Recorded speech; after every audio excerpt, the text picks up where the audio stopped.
এই ছেলে, তুমি আমার রুমে কি করছো? এক্ষুনি আমার রুম থেকে বেরিয়ে যাও বলছি। আপনার সমস্যাটা কি বলবেন আমাকে একটু প্লিজ? নিজের স্বামীর সঙ্গে কিভাবে কথা বলতে হয় জানেন না? সভ্যতা, ভদ্রতা কি লোপ পেয়েছে আপনার মাঝে? স্বামী মাই ফুট। আমি তোমাকে কখনো নিজের স্বামী হিসেবে মেনে নেব না। সো জেগে জেগে এসব অবান্তর স্বপ্ন দেখা বন্ধ করো। আজব, জেগে জেগে স্বপ্ন দেখতে যাব কিসের জন্য? যেটা বাস্তব আমি সেটাই বলেছি।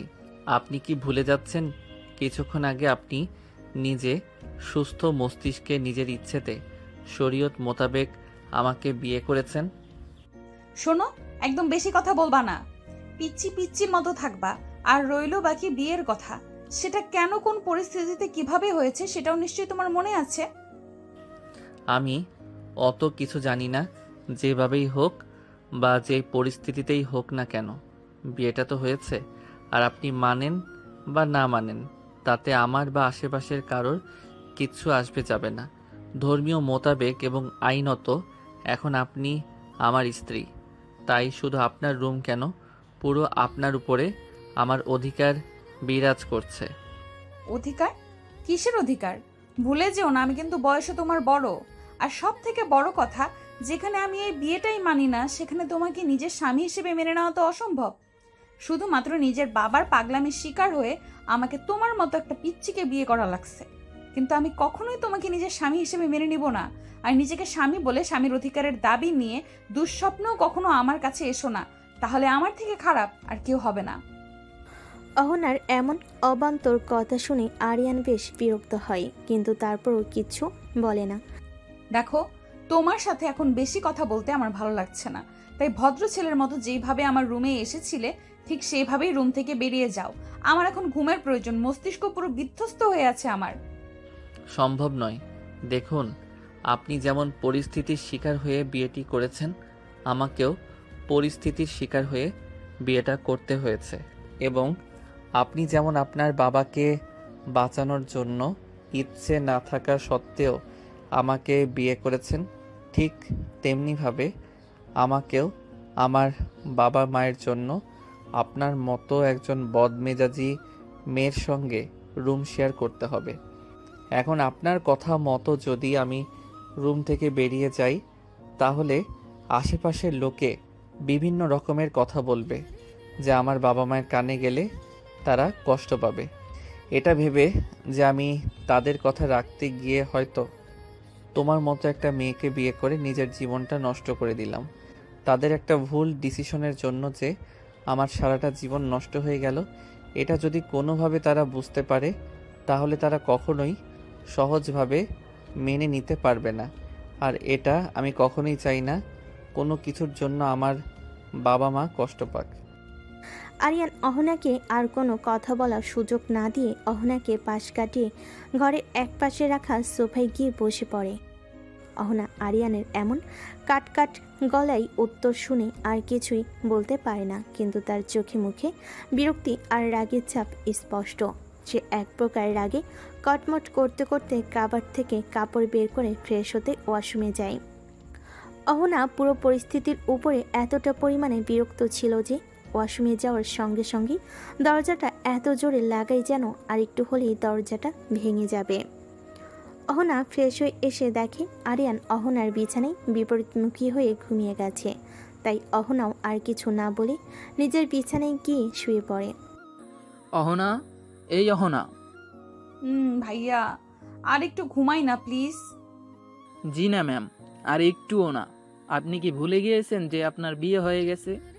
আজকে আপনাকে শ্বশুরবাড়ি যেতে হবে। অহনার ভাইয়ের কথা শুনে ধপ করে অহনার চোখ খুলে যায়। সে লাফ দিয়ে বিছানায় বসে। ভাইয়া প্লিজ, তুমি বাবাকে একটু বোঝাও না। আমি কখনোই ওই ছেলের সঙ্গে সুখে থাকতে পারবো না। তোমরা কেন বুঝতে চাইছো না বলো তো? আমি তো অন্য কাউকে ভালোবাসি। তোমরা কিভাবে পারলে ওই পিচ্চি ছেলেটার সঙ্গে আমাকে বিয়ে দিয়ে দিতে? অহনা, ভুলে যেও না, আরিয়ান কিন্তু এখন তোমার স্বামী। তাই তুমি ওর সম্পর্কে এভাবে বলতে পারো না। আর তাছাড়া তুমি এখন বিবাহিত, এরপরেও কিভাবে নিজের মুখে অন্য একটা ছেলেকে ভালোবাসার কথা বলতে পারো, যে ছেলে কিনা তোমার ভালোবাসার মূল্য দিতে জানে না? আর তাছাড়া আরিয়ান কিন্তু অনেক ভালো একটা ছেলে, ও তোমাকে অনেক সুখে রাখবে। কিন্তু ভাইয়া, আমার থেকে বয়সে ছোট একটা ছেলের সঙ্গে কিভাবে আমি নিজেকে মানিয়ে নিব বলতে পারো? ও বয়সে তোমার থেকে ছোট হতে পারে, কিন্তু ভদ্রতা, সভ্যতা আর বুদ্ধিতে তোমার থেকে অনেক এগিয়ে। আর তাছাড়া বোন, আমার আরিয়ান সত্যি অনেক ভালো একটা ছেলে। ও সত্যি তোমাকে অনেক সুখে রাখতে পারবে, দেখে নিও। তুমি তো বলবেই সে তোমার শালা বাবু। সে আমার শালা হওয়ার আগেই তুমি আমার বোন। যাক, এখন ফ্রেশ হয়ে নিচে এসো, সবাই তোমার অপেক্ষায়। আমি নিশ্চয়ই তোমার ভবিষ্যৎ নিয়ে ছেলে খেলা করব না। আচ্ছা ঠিক আছে, তোমাকে এখন আমি আরিয়ানের বিষয়ে কিছুই বলবো না, কিন্তু তুমি নিজেই একদিন এসে বলবে আমরা তোমার জন্য যে সিদ্ধান্তটা নিয়েছি সেটা তোমার সিদ্ধান্তের থেকে কয়েক হাজার গুণ ভালো। কিন্তু ভাইয়া, আর কোনো কিন্তু নয়, দ্রুত উঠে ফ্রেশ হয়ে নিচে আসো, সবাই তোমার জন্য অপেক্ষা করছে। অহনার বড় ভাই আইমান অহনাকে আর কোনো কথা বলার সুযোগ না দিয়ে নিচে চলে যায়। অহনা হতাশ চোখে তার ভাইয়ের যাওয়ার দিকে চেয়ে রয়। অহনা ফ্রেশ হয়ে নিচে এসে দেখে তার বাবা, ভাই আরিয়ান এবং তার বাবা মায়ের সঙ্গে কথা বলছে। মাঝে মাঝে মৃদু হাসির শব্দ পাওয়া যাচ্ছে সেখান থেকে। অহনা এক পলক তার বাবার দিকে দেখে আর মনে মনে ভাবে, মানুষটা কি সুন্দর এমন হাস্যোজ্জ্বল চেহারা নিয়ে বসে আছে, কিন্তু এই মানুষটি গতকাল কি ভয়ঙ্করভাবে তার জীবনটি পরিবর্তন করে দিয়েছে। অহনা একটা দীর্ঘশ্বাস ফেলে রান্নাঘরের দিকে এগিয়ে যায়। সেখান থেকে টুকটাক আওয়াজ আসতেছে। তার মা এবং ভাবি সেখানে রান্নার কাজ করছে। এখন তোমার ওঠার সময় হলো? তুমি কি ভুলে যাচ্ছ? এখন তুমি শুধু এ বাড়ির মেয়ে নাও, সাথে অন্য বাড়ির বউ। আমি কি হতে চেয়েছি একবারও কি সেই কোন বাড়ির বউ? তোমরাই তো জোর করে আমাকে কোন এক বাড়ির বউ করেছো। অহনা, এবার কিন্তু বেশি বাড়াবাড়ি করছো তুমি। বাড়াবাড়ি আমি করছি? আম্মু, বাড়াবাড়ি তো তোমরা করছো আমার সাথে। অহনা তুমি। আহ আম্মু, ছেড়ে দিন না, ও তো ছোট মানুষ, কি বলতে কি বলে ফেলেছে। আপনিও তো তার সঙ্গে ছোটদের মতো আচরণ করছেন। আর তাছাড়া আমাদের অহনা কি বাইরে কোথাও যাচ্ছে নাকি? ও তো নিজের এক বাড়ি ছেড়ে আরেক বাড়ি যাচ্ছে। আমার আম্মু তো আগে থেকে অহনাকে অনেক ভালোবাসে। তুমি চিন্তা করো না, তুমি যেমন আমার আম্মুর মেয়েকে নিজের মেয়ের মতো আগলে রেখেছো, ঠিক তেমনই আমার আম্মু দেখো তোমার মেয়েকে কোনো অযত্ন হতে দেবে না। না মা, আমি জানি ও বাড়িতে ওর কোনো অযত্ন হবে না, কিন্তু ওর মধ্যে দিন দিন অভদ্রতা স্বভাব লোপ পাচ্ছে। ছেড়ে দিন আম্মু, ও ছোট মানুষ, কিছুদিন যেতে দিন, ও নিজেই ঠিক হয়ে যাবে। অহনা, তুমি বসার ঘরে যাও, সবাই সেখানে আছে, তাদের সঙ্গে কথা বলো। আমরা এক্ষুনি খাবার দিচ্ছি, তারপর আবার আমাদের বেরোতে হবে। বেরোতে হবে মানে? ও মা, এক রাতেই ভুলে গেলে? গতকাল যে তোমার আমার ভাইটির সঙ্গে বিয়ে হলো, তো আমাদের বাড়ি যেতে হবে না? তোমাকে তো তোমার সংসারটা বুঝে নিতে হবে। বাবা মা আর কয়দিন থাকবে বলো? আমি কোথাও যাব না। আর তাছাড়া ভাবি, বাবা মা না হয় অবুঝ, কিন্তু তুমি কিভাবে তোমারও ইচ্ছে ভাইয়ার সঙ্গে আমার বিয়েটা সমর্থন করছো? তুমি কি ভুলে যাচ্ছ তোমার ভাইয়া আমার কতটা জুনিয়র? আমি কিছুই ভুলি নাই অহনা। আরিয়ান যেমন আমার ভাই, তেমনি তুমিও আমার বোন। তাই তখন সেই পরিস্থিতিতে আমাদের যা ঠিক মনে হয়েছে আমরা সেটাই করেছি। এখন হয়তো তুমি বুঝতে পারছো না, কিন্তু যেদিন তুমি আমার ভাইটিকে বুঝবে এবং জানবে, সেদিন তুমি নিজে আমার ভাইটিকে সব থেকে ভালোবাসবে। কাল্পনিক ভাবনা। সকলেই বসে সকালের নাস্তা করছিল। এমন সময় অহনার বাবা একটু নরম সুরে আরিয়ানের বাবাকে বলল, ভাই সাহেব, মেয়েটা আমার একটু অবুঝ, কিন্তু মনটা অনেক ভালো। আপনারা তো ওকে চেনেন, ও কেমন, তাই যদি একটু ভুল করে থাকে নিজের মেয়ে মনে করে ক্ষমা করে দিবেন। ভাই সাহেব, এটা আপনি কেমন কথা বলছেন? অহনা মামনি কি করে আমার মেয়ে নয়? চিন্তা করবেন না আপনি। আপনি যেমন আপনার বাগিচার ফুলকে যত্ন করে আগলে রেখেছেন, বিশ্বাস রাখতে পারেন আপনার বাগিচার ফুলের কোনো অযত্ন আমি হতে দেব না। আমি জানি ভাই সাহেব, এবং আপনাদের প্রতি আমার পূর্ণ আস্থা আছে। আর তাছাড়া আরিয়ান বাবা তো লাখে একটা। আরিয়ান বাবা যদি অহনার বয়সে ছোট না হতো, তাহলে অনেক আগেই আমি আমার মেয়ের জন্য আপনার ছেলেকে চাইতাম। কিন্তু যেহেতু অহনা মা আরিয়ান বাবার বয়সে বড়, সেহেতু যদি আমি এমন প্রস্তাব করতাম, যদি আপনার কিছু মনে করতেন, সেজন্য আর সাহস হয়ে ওঠেনি বলার। কিন্তু গতকালকের দুর্ঘটনা আমার মনের একটি ইচ্ছা পূরণ করেছে। তা যে বলেছেন ভাই সাহেব, শুধু আপনি কেন, আমিও অহনা মামনিকে নিজের মেয়ে করার জন্য আগ্রহী ছিলাম। কিন্তু যেহেতু আপনার ছেলেটা আমার মেয়ের ছোট, তাই আমিও বেশ কয়েকবার বলতে যেও কথাটা বলতে পারিনি। কি বলছেন ভাই সাহেব? তাহলে তো সৃষ্টিকর্তা আমাদের দুজনেরই মনের ইচ্ছাটা পূরণ করেছে। সকলে যখন নিজেদের মধ্যে কথা বলা এবং আলোচনায় হাসি ঠাট্টায় ব্যস্ত, ঠিক তখনই অহনা লক্ষ্য করে দেখে তার বিপরীতে বসে থাকা আরিয়ান কেমন একটা নজরে যেন তার দিকে চেয়ে আছে। দৃষ্টিটা কেমন যেন অদ্ভুত লাগলো অহনার কাছে। আরিয়ানের দৃষ্টিতে কিছু তো একটা ছিল যেটা অহনা বুঝতে পারেনি, কিন্তু সে ঠিক অনুভব করেছে অন্য সময় হলে হয়তো অহনার রাগ হতো বা খারাপ লাগতো, কিন্তু এখন কেন যেন তার রাগও হচ্ছে না, অস্বস্তিও হচ্ছে না। অনুভূতিগুলো মিলেমিশে একাকার হয়ে গেছে। সকালের খাওয়া শেষ করে আস্তে আস্তে সকলে রেডি হয়ে গেল আরিয়ানদের বাড়িতে যাওয়ার উদ্দেশ্যে। কিন্তু ঠিক তখনই অহনা আবার বেঁকে বসে। সে গুটি গুটি পায়ে তার বাবার সামনে এগিয়ে যায় এবং তার বাবার হাত ধরে কাতর গলায় বলল, বাবা, তুমি যা চেয়েছিলে তাই তো হয়েছে। আমি তো ওকে বিয়ে করেছি, কিন্তু আমি এখনো বাড়িতে যেতে চাই না। দয়া করে তুমি আর অমত করো না। আমি আমার মাস্টার্স পরীক্ষাটা এখান থেকে দিতে চাই, প্লিজ বাবা।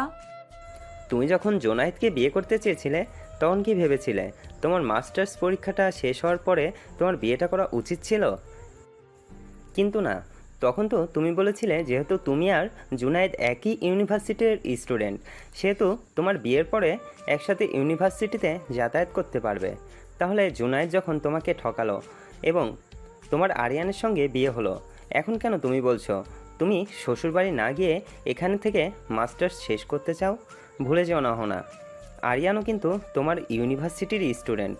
তাহলে তুমি সেখানে থেকে আরিয়ানের সাথে কেন ইউনিভার্সিটিতে যাতায়াত করতে পারবে না? কিন্তু বাবা, আমি আর জুনায়েদ সহপাঠী ছিলাম, সেহেতু আমাদের সম্পর্কটা লোকসমাজে ঠিক ছিল। কিন্তু তুমি জানো আরিয়ান 1 নয় 2 নয়, পুরো 3 বছরের জুনিয়র আমার। আমি কিভাবে আরিয়ানকে আমার বন্ধু বান্ধবের সঙ্গে নিজের স্বামী বলে পরিচয় দিব? তুমি কি একবারও ভেবে দেখেছো তখন সকলে আমাদের কি নজরে দেখবে? দেখো মামুনি, স্বামী স্ত্রীর সম্পর্কটা হচ্ছে পবিত্র, এটা আল্লাহর তরফ থেকে তৈরি, সেহেতু তুমি আল্লাহর সৃষ্টিকে কিভাবে চক্ষুকটু বলতে পারো? তোমার আর আরিয়ানের সম্পর্কটা যদি অবৈধ হতো, তাহলে নিশ্চয়ই সৃষ্টিকর্তা তোমাদেরকে একসাথেই বেঁধে দিত না। তোমার বাবা একদমই ঠিক বলেছে মামনি। আল্লাহর নির্দেশনাকে কখনো ছোট করে দেখবে না। তিনি নিশ্চয়ই উত্তম পরিকল্পনাকারী। তার পরিকল্পনা উত্তমের জন্যই তোমাকে আর আরিয়ানকে তিনি এক সুতোয় বেঁধে দিয়েছেন। এখন সেই সুতোকে আরও প্রগাঢ় এবং মজবুত করার দায়িত্ব তোমাদের দুজনের। আর আশা করছি আমাদের ওখানে তোমাদের কোনো অসুবিধা হবে না। তুমিও তো আমার আরেকটা মেয়ে, অন্য সময় তো আমাকে ছেড়ে থাকতেই পারতে না। এখন শাশুড়ি বলে কি পর করে দিচ্ছ নাকি? অহনা এক চিলতে ফিসেল হেসে আরিয়ানের আম্মুকে হালকা জড়িয়ে ধরে বলল, পর আমি তোমাকে নয়, তুমি আমাকে করে দিচ্ছ আন্টি। তুমি তো আমাকে কখনো তুমি সম্বোধন করনি, তাহলে আজ কেন করতেছো? আমি তোমার বৌমা হই বলে এই সম্পর্ক তোমাকে আমার থেকে আলাদা করে দিবে? সে সম্পর্ক ভার বইব কিভাবে বলো তো? কেউ কাউকে পর করিনি। এখন তো মনে হচ্ছে আমি সকলের পর হয়ে গেছি। মামির সম্পর্ক আরো গাঢ় হয়েছে। এদিকে যে বাবাও দাঁড়িয়েছে, বাবাকে সবাই ভুলে গেছে। মেয়ে, তুমি সকলকে নিজের করলে, তবে আমাকে কেন দূরে ঠেলে দিলে? তোমাকে তো আমার আগে পৃথিবীতে আমি আসতে বলিনি, তাহলে কেন তুমি এলে? আর এলেই যখন, তবে কেন তুমি আমার মনে জায়গা করে নিলে? যখন জায়গা করে নিলে, তাহলে কেন এভাবে বিরহের ব্যথা দিচ্ছ বুকে? অহনার বাবা এবং আরিয়ানের বাবা দেশের নামকরা বিজনেসম্যানদের মধ্যে একজন। তাদের ব্যবসায়ী পণ্যের সক্ষতা সারা বিশ্বে ছড়িয়ে রয়েছে। দুজনে ব্যবসায়ী হওয়ায় তাদের মধ্যে খুব ভালো বন্ধুত্বের সম্পর্কের সাথে প্রতিদ্বন্দ্বিতাও ছিল বটে। মাঝে মাঝে দুজনে যখন কোনো বিজনেস মিটিংয়ে অ্যাটেন্ড করতেন, সেখান থেকে তাদের ভালো পরিচিতি বা নিজেদের মধ্যে ভালো সম্পর্ক। মাঝে মাঝে দুজনে যখন পরিবার নিয়ে কোনো ব্যবসায়ী পার্টি বা অনুষ্ঠানে যেতেন, সেখানে অহনার বড় ভাই আইমান এবং আরিয়ানের বড় বোন আরিয়া পরিচয় হয়। পরিচয় পাশাপাশি তারা জানতে পারে তারা দুজন একই ইউনিভার্সিটির ভিন্ন দুই ডিপার্টমেন্টের স্টুডেন্ট। এজন্য নিজেদের মধ্যে পরিচয় না থাকলেও বাবার সূত্রে তাদের মধ্যে ভালো পরিচিতি গড়ে ওঠে এবং আস্তে আস্তে এই পরিচিতি এবং বন্ধুত্ব প্রেমের সম্পর্কে সূত্রপাত করে।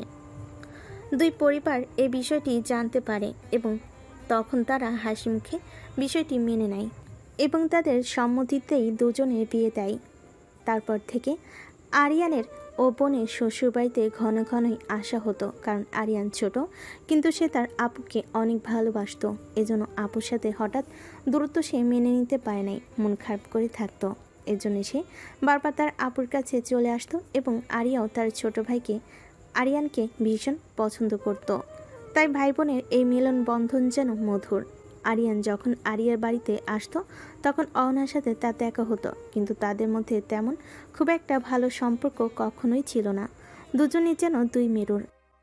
আরিয়ান যেমন শান্তশিষ্ট, অহনা ঠিক ততটাই ডানপিটে এবং দুষ্টু প্রকৃতি ছিল। সে সবসময় আরিয়ানকে বিরক্ত করত, পিচ্ছি পিচ্ছি বলে রাগানোর চেষ্টা করত, কিন্তু সে বারবার আরিয়ান কখনোই তার উস্কানিতে গা ভাসায়নি। সে সবসময় শান্ত এবং নীরব চোখে তা উপেক্ষা করত। অহনা চাইতো আরিয়ানকে বিরক্ত করতে, কিন্তু আরিয়ান বিরক্ত না হয়ে শান্ত থাকতো। এজন্য একসময় অহনা আরিয়ানকে বিরক্ত করা বন্ধ করে দেয়। যখন আরিয়ানকে বিরক্ত করা বন্ধ করে দেয় তখন আরিয়ানের বেশ খারাপ লাগতো। কেন যেন না তার অহনার শূন্যতা কাজ করত। অহনার বিরক্ত করাটা তার মধ্যে ভালো লাগাতো, কিন্তু সে কখনো প্রকাশ করতো না। যখন আরিয়ান আস্তে আস্তে বড় হলো তখন সে আরিয়ার বাড়িতে যাওয়া কমে আসলো দিন দিন। দিন দিন আরিয়ান যেন কেমন বদলে যাচ্ছিল। সে এখন আর আগের মতো কারোর সঙ্গে ঠিকঠাক কথা বলে না, বাইরে যায় না, সবসময় চুপচাপ থাকে, যেন নিজের মধ্যে বন্দি হয়ে গেছে। বারবার শুধু অহনাকে দেখতে ইচ্ছে করে, তার ছোট ছোট দুষ্টামিগুলো দেখতে মন চাই, কিন্তু এখন সে সেসব থেকে বঞ্চিত। একসময় আরিয়ান বুঝতে পারে অহনাকে ছাড়া সে বাঁচতে পারবে না। ওর হাসি, ওর রাগ, ওর উপস্থিতি সব কিছু তার ভালো থাকার জন্য দরকার, কিন্তু অহনা কি কখনো একবারও তাকিয়ে দেখেছে তার দিকে? আরিয়ানের জানা নেই। অহনা মাঝে মাঝে আরিয়ানদের বাড়িতে যেত। ওর সঙ্গে আরিয়ানের বাবা মায়ের সম্পর্কটা ছিল ভীষণ ভালো। ওদের সঙ্গে গল্প করতো, হাসতো, রান্নাঘরে বসে চা খেত। দেখলে মনে হতো এই মেয়ে যেন বাইরে কেউ নয়, এই বাড়িরই একজন। আরিয়ান দূর থেকে সব কিছু দেখত, হাসতো, চুপি চুপি ভাবতো ও যদি জানতো আমি ওকেই নিজের মনে কত গভীরে রেখেছি। অহনা ওর বাবা মায়ের সঙ্গে মিলেমিশে থাকা দেখে আরিয়ান প্রশান্তি পেত, কারণ তার কাছে ওটাই ছিল শান্তির চিহ্ন। অহনা যেন সত্যি তার জীবনের অংশ হয়ে উঠেছে। আরিয়ান, কি এত আকাশ কুসুম ভাবছিস তুই? তোকে কতক্ষণ ধরে রাখছি, কানেই যাচ্ছে না? গাড়িতে বসে চিন্তার জগতে হারিয়েছিল আরিয়ান। আরিয়ার ডাকে চমকে উঠে বুঝলো কল্পনায় ডুবেছিল এতক্ষণ। চারপাশে কি হচ্ছে তার কোনো খেয়ালই ছিল না। না, কিছু না আপু, এমনি একটু ক্লান্ত লাগছিল। সত্যি করে বল তো ভাই, কেউ কি কিছু বলেছে তোকে? না তো, হঠাৎ এমন করে জিজ্ঞেস করছিস কেন? জানি না, তবে শোন, অহনা যতই রাগী হোক না কেন, তার মনটা ভীষণ নরম। যদি একবার কাউকে মনে জায়গা দেয় তাহলে সে জায়গা সারা জীবনের জন্য বন্দী হয়ে যায়। হয়তো এখন তোকে সে বুঝতে পারছে না, তোকে ঠান্ডা ব্যবহার করছে, কিন্তু ভাই একটু ধৈর্য ধর, ওরও সময় দরকার তোকে বোঝায়। কারণ যার সঙ্গে জীবনের স্বপ্ন দেখেছিল হঠাৎ অন্য কাউকে মেনে নেওয়া তো সহজ নয়। তুই ওকে সময় দে, আমি জানি আমার ভাই পারবে ভালোবাসা দিয়ে ওর মন জয় করে নিতে। চিন্তা করিস না আপু, আমি আমার সর্বোচ্চ চেষ্টা করব ওকে নিজের করে নিতে।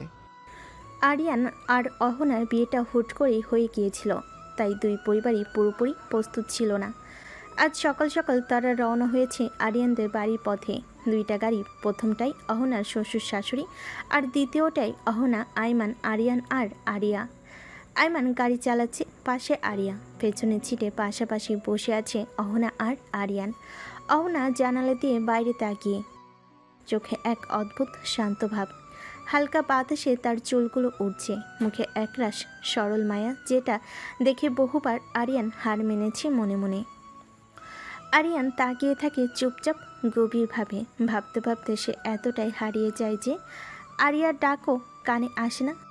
হঠাৎ আরিয়া তাকে তার ধ্যান ভাঙিয়ে এবং সে আশেপাশে তাকিয়ে দেখে অহনা এতক্ষণ তার আর আরিয়ানের কথা শুনে আরিয়ানের দিকে শান্ত দৃষ্টিতে তাকায়। হঠাৎ অহনার এমন শামিত সরল দৃষ্টিতে আরিয়ান কিছুটা অবাক হয়। এরপরে পুরো রাস্তা আরিয়া এবং আইমান নিজেদের মধ্যে টুকটাক কথা বলেছে, কিন্তু আরিয়ান এবং অহনা একটি কথাও কেউ বলেনি। সকলে আরিয়ানদের পাশে আসার পর ভালোভাবে বাড়িতে গুছিয়ে আরিয়া এবং আইমান ফিরে আসে। সব কাজকাম সেরে রাতে খাবার খেয়ে যখন সবাই সবার রুমে ঘুমাতে যায় তখন বাদে আরেক বিপত্তি। এই পিচ্ছি, তুমি যে বিছানায় ঘুমাতে যাচ্ছ তাহলে আমি ঘুমাবো কোথায়? আরে কি আজব, আপনি কোথায় ঘুমাবেন আমি কি জানি। দেখো, আমি কখনো তোমার সঙ্গে বেড শেয়ার করতে পারবো না।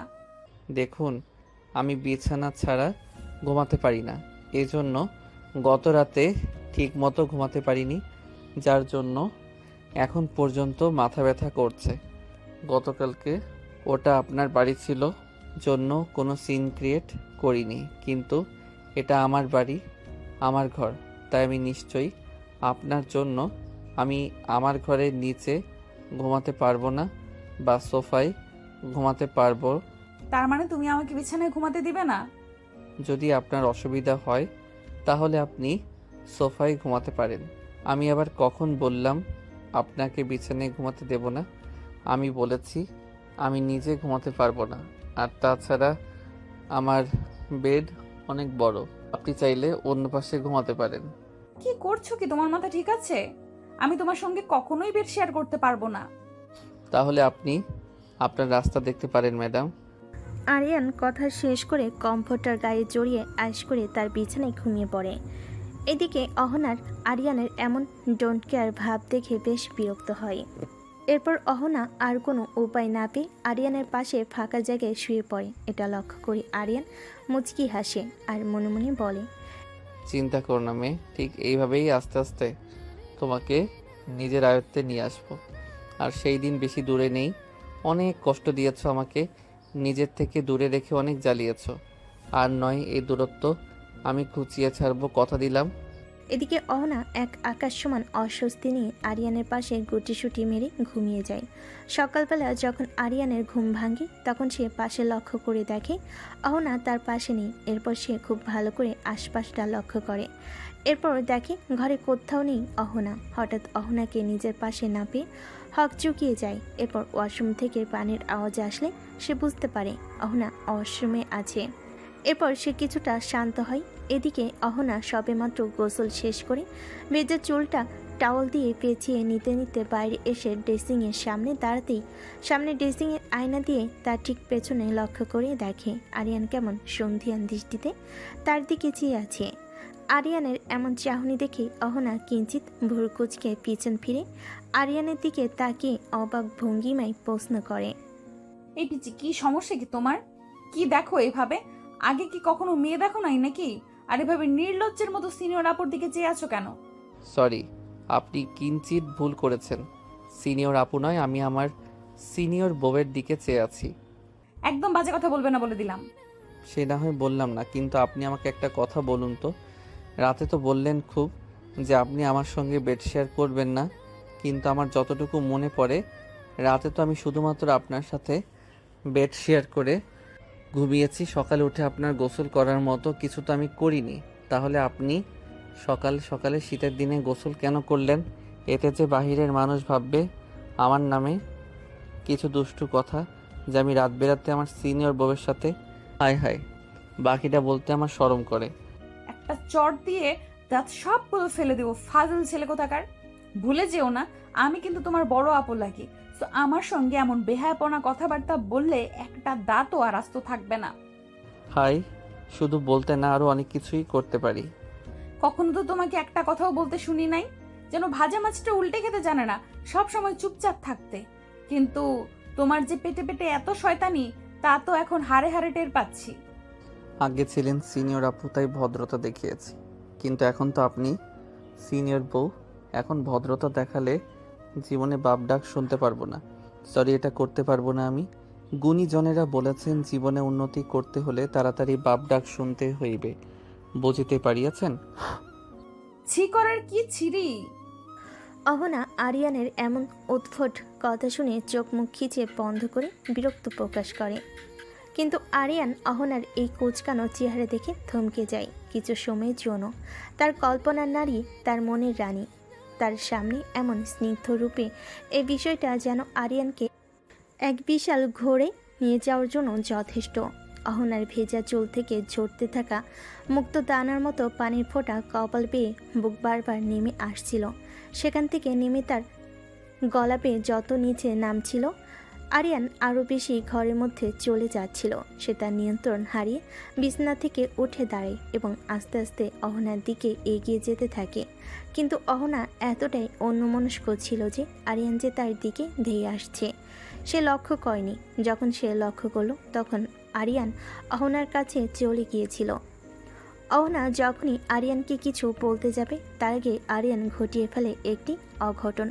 হুট করেই অহনার কোমর জড়িয়ে তাকে নিজের কাছে নিয়ে আসে এবং তার বাম হাত অহনার ডান গালে স্পর্শ করে। সাথে সাথে অহনা শিউরে ওঠে।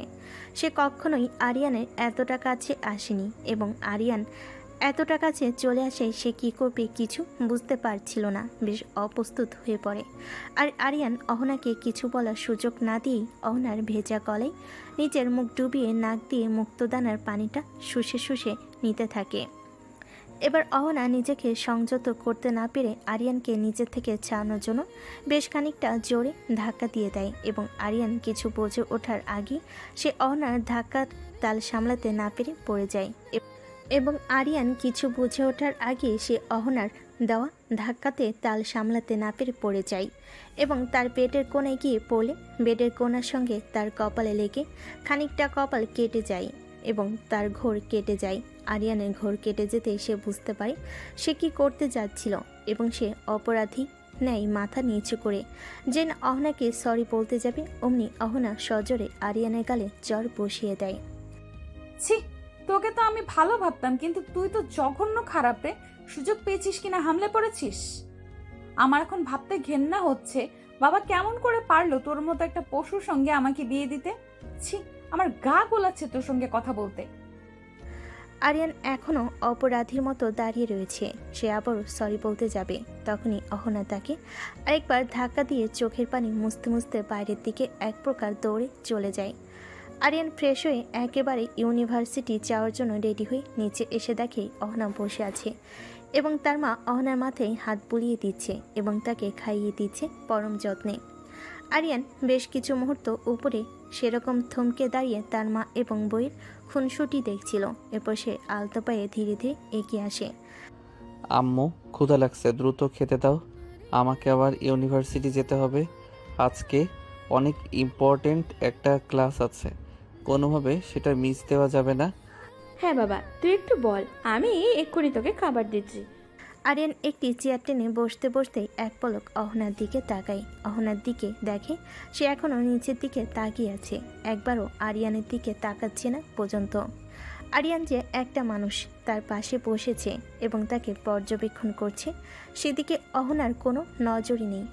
এই নে বাবা, তোর সকালের খাবার। আম্মু, তুমি জানো না তোমার হাতের খাবার না খেলে আমার খাওয়া শেষ হয় না। বাড়িতে নতুন একজন আসতে না আসতেই তুমি আমাকে ভুলে গেছো, আমাকে পর করে দিচ্ছ। দেখো ছেলের কাণ্ড, তোকে তো রোজই খাইয়ে দিই, কিন্তু মেয়েটা তো এখানে নতুন, আমি তো ওরও মা, তাই না? তাই তো এখন সে কি না খেয়ে থাকবে? আমি আবার কখন বললাম না খেয়ে থাকার কথা? আমি শুধু বললাম আমাকে খাইয়ে দাও, আমাকে যেতে হবে। যদি তোমার সময় না থাকে বলো, আমি না খেয়ে চলে যাচ্ছি, বাইরে কিছু খেয়ে নিব। আরিয়ান, এবার কিন্তু তুমি একটু বেশি বেশি বলছো। আচ্ছা ঠিক আছে, তোমার নিজেদের মধ্যে তর্ক বিতর্ক করে নাও। আরিয়ান বাবা তো এদিকে আয় তো, আজকে আমি আমার ছেলে মেয়ে দুজনকেই নিজের হাতে খাইয়ে দেবো একসাথে। দেখি এদিকে আয় দ্রুত, তোদেরও তো আবার দুজনকে ইউনিভার্সিটিতে যেতে হবে। আরিয়ান, তুমি আজকে অহনা মামনিকে ইউনিভার্সিটিতে নিয়ে যাবে এবং ক্লাস শেষ হলে ওকে সহি সালামতে বাড়িতে নিয়ে আসার দায়িত্ব তোমার। ঠিক আছে আব্বু। আঙ্কেল, আমি বলছিলাম কি, এখান থেকে তো ইউনিভার্সিটি বেশি দূর না, আমি একাই যেতে পারবো, ওকে আর কষ্ট করতে হবে না। এখানে কষ্টের কি আছে মামনি? তুমি ওর বউ, এটা ওর দায়িত্ব। আর আমি আমার সন্তানকে কখনো নিজের দায়িত্ব থেকে পালিয়ে বেড়াতে শেখাইনি। আরে আমি তোমাকে নিয়ে যাব, সে গিয়ে নিয়ে আসবে। আর তোমার কাছে আমার অভিযোগ আছে আম্মু। কি অভিযোগ আঙ্কেল? আমি ঠিক বুঝলাম না। এই যে তখন থেকে তুমি দেখছি আমাদেরকে আঙ্কেল আন্টি বলে যাচ্ছ। আমরা কি তোমার খুব পছন্দ করেছি মা? আমরা কি তোমার বাবা মায়ের মতন দেখভাল করতে পারছি না? আমাদের কি বাবা মা বলে রাখা যায় না? এইভাবে বলছো কেন তুমি? আচ্ছা ঠিক আছে, এখন থেকে আমি তোমাদেরকে আব্বু আম্মু বলে ডাকবো, ঠিক আছে? আর অভিমান করতে হবে না। আরিয়ানের মা আরিয়ান এবং অহনাকে পরম যত্নে খাইয়ে দিচ্ছিল। আরিয়ান খাচ্ছিল এবং একটু পরপর আর চোখে অহনাকে লক্ষ্য করছিল এবং ভাবছিল, কোন ধাতু দিয়ে তৈরি করা এই মেয়েটা? ঘরে একরকম ব্যবহার, বাইরে আরেক রকম ব্যবহার। এ মানুষ নাকি গিরগিটি? দেখতে না দেখতে চোখের পলকে রং বদলাতে শুরু করে দেয়। আল্লাহ, আমার কপালে যে কি আছে তুমি ভালো জানো। আরিয়ান এবং অহনার খাওয়া শেষ হলে আরিয়ান বাইরে গিয়ে বাইক নিয়ে অহনার জন্য অপেক্ষা করতে থাকে। তাকে নিয়ে ভার্সিটিতে যাবে, কিন্তু মিনিট কয়েক পরে অহনা নিচে আসলো ঠিকই, কিন্তু আরিয়ানের বাইকে না চড়ে সামনে একটা রিক্সা ডাক দেয়। এতে আরিয়ান ভুরকুচকে তার দিকে তাকায় এবং অহনা পুরোপুরি আরিয়ানকে উপেক্ষা করে যে না রিক্সায় উঠতে যাবে, অমনি আরিয়ান অহনার হাত ধরে ফেলে এবং সাথে সাথেই অহনা নিজের হাতটা ঝাটকা মেরে ছাড়িয়ে নেয়। কি করছেনটা কি আপনি? আব্বু কি বললো শুনতে পান নাই? আপনি রিক্সা কেন নিচ্ছেন? দুজনে তো একই ইউনিভার্সিটিতে যাব, তাহলে একসাথে কি সমস্যা যেতে? আমি কখনোই তোর মতো একটা ছোট মানসিকতার মানুষের সঙ্গে যেতে পারবো না। কে বলতে পারে ইউনিভার্সিটিতে নিয়ে যাওয়ার নাম করে আবার উল্টাপাল্টা কোথাও নিয়ে গেলি আমার কোনো ক্ষতি করার জন্য? তোকে দিয়ে বিশ্বাস আছে? আরিয়ান এবার অহনার কথাই বেশ কষ্ট পায়, কিন্তু সে তা মুখে প্রকাশ করে না। সে বুঝতে পারে অহনা এখনও আরিয়ানের উপরে অভিমান করে আছে, তাই সে তার কথা না বাড়িয়ে অহনাকে নরম গলায় বলল, দেখুন, সকালে যেটা হয়েছে সেটা পুরোটাই দুর্ঘটনাবশত হয়ে গেছে এবং তার জন্য আমি অনুতপ্ত। আমি আপনার কাছে ক্ষমা চাইছি। প্লিজ আমাকে ক্ষমা করে দিন। দুর্ঘটনা? কোনটা দুর্ঘটনার কথা বলছিস তুই? দেখুন, কখন কি কিভাবে কেন হয়েছে সেটা এখন বোঝার মতো পরিস্থিতিতে আপনি নেই এবং আমি আপনাকে বোঝানো আপনি সেটা বুঝবেন না, তাই আমি আপনাকে জোর করব না। শুধু এইটুকুই বলবো, যা হয়েছে সেটা সত্যি আমি উদ্দেশ্যপ্রবণ হয়ে করিনি, ভুলবশত হয়ে গেছে। তার জন্য আমি ভীষণ দুঃখিত এবং আমি আপনাকে কথা দিচ্ছি এমন ভুল আর দ্বিতীয়বার হবে না। তোকে বিশ্বাস করব কিভাবে? কিছুই করার নেই, আপনাকে বিশ্বাস করতে হবে।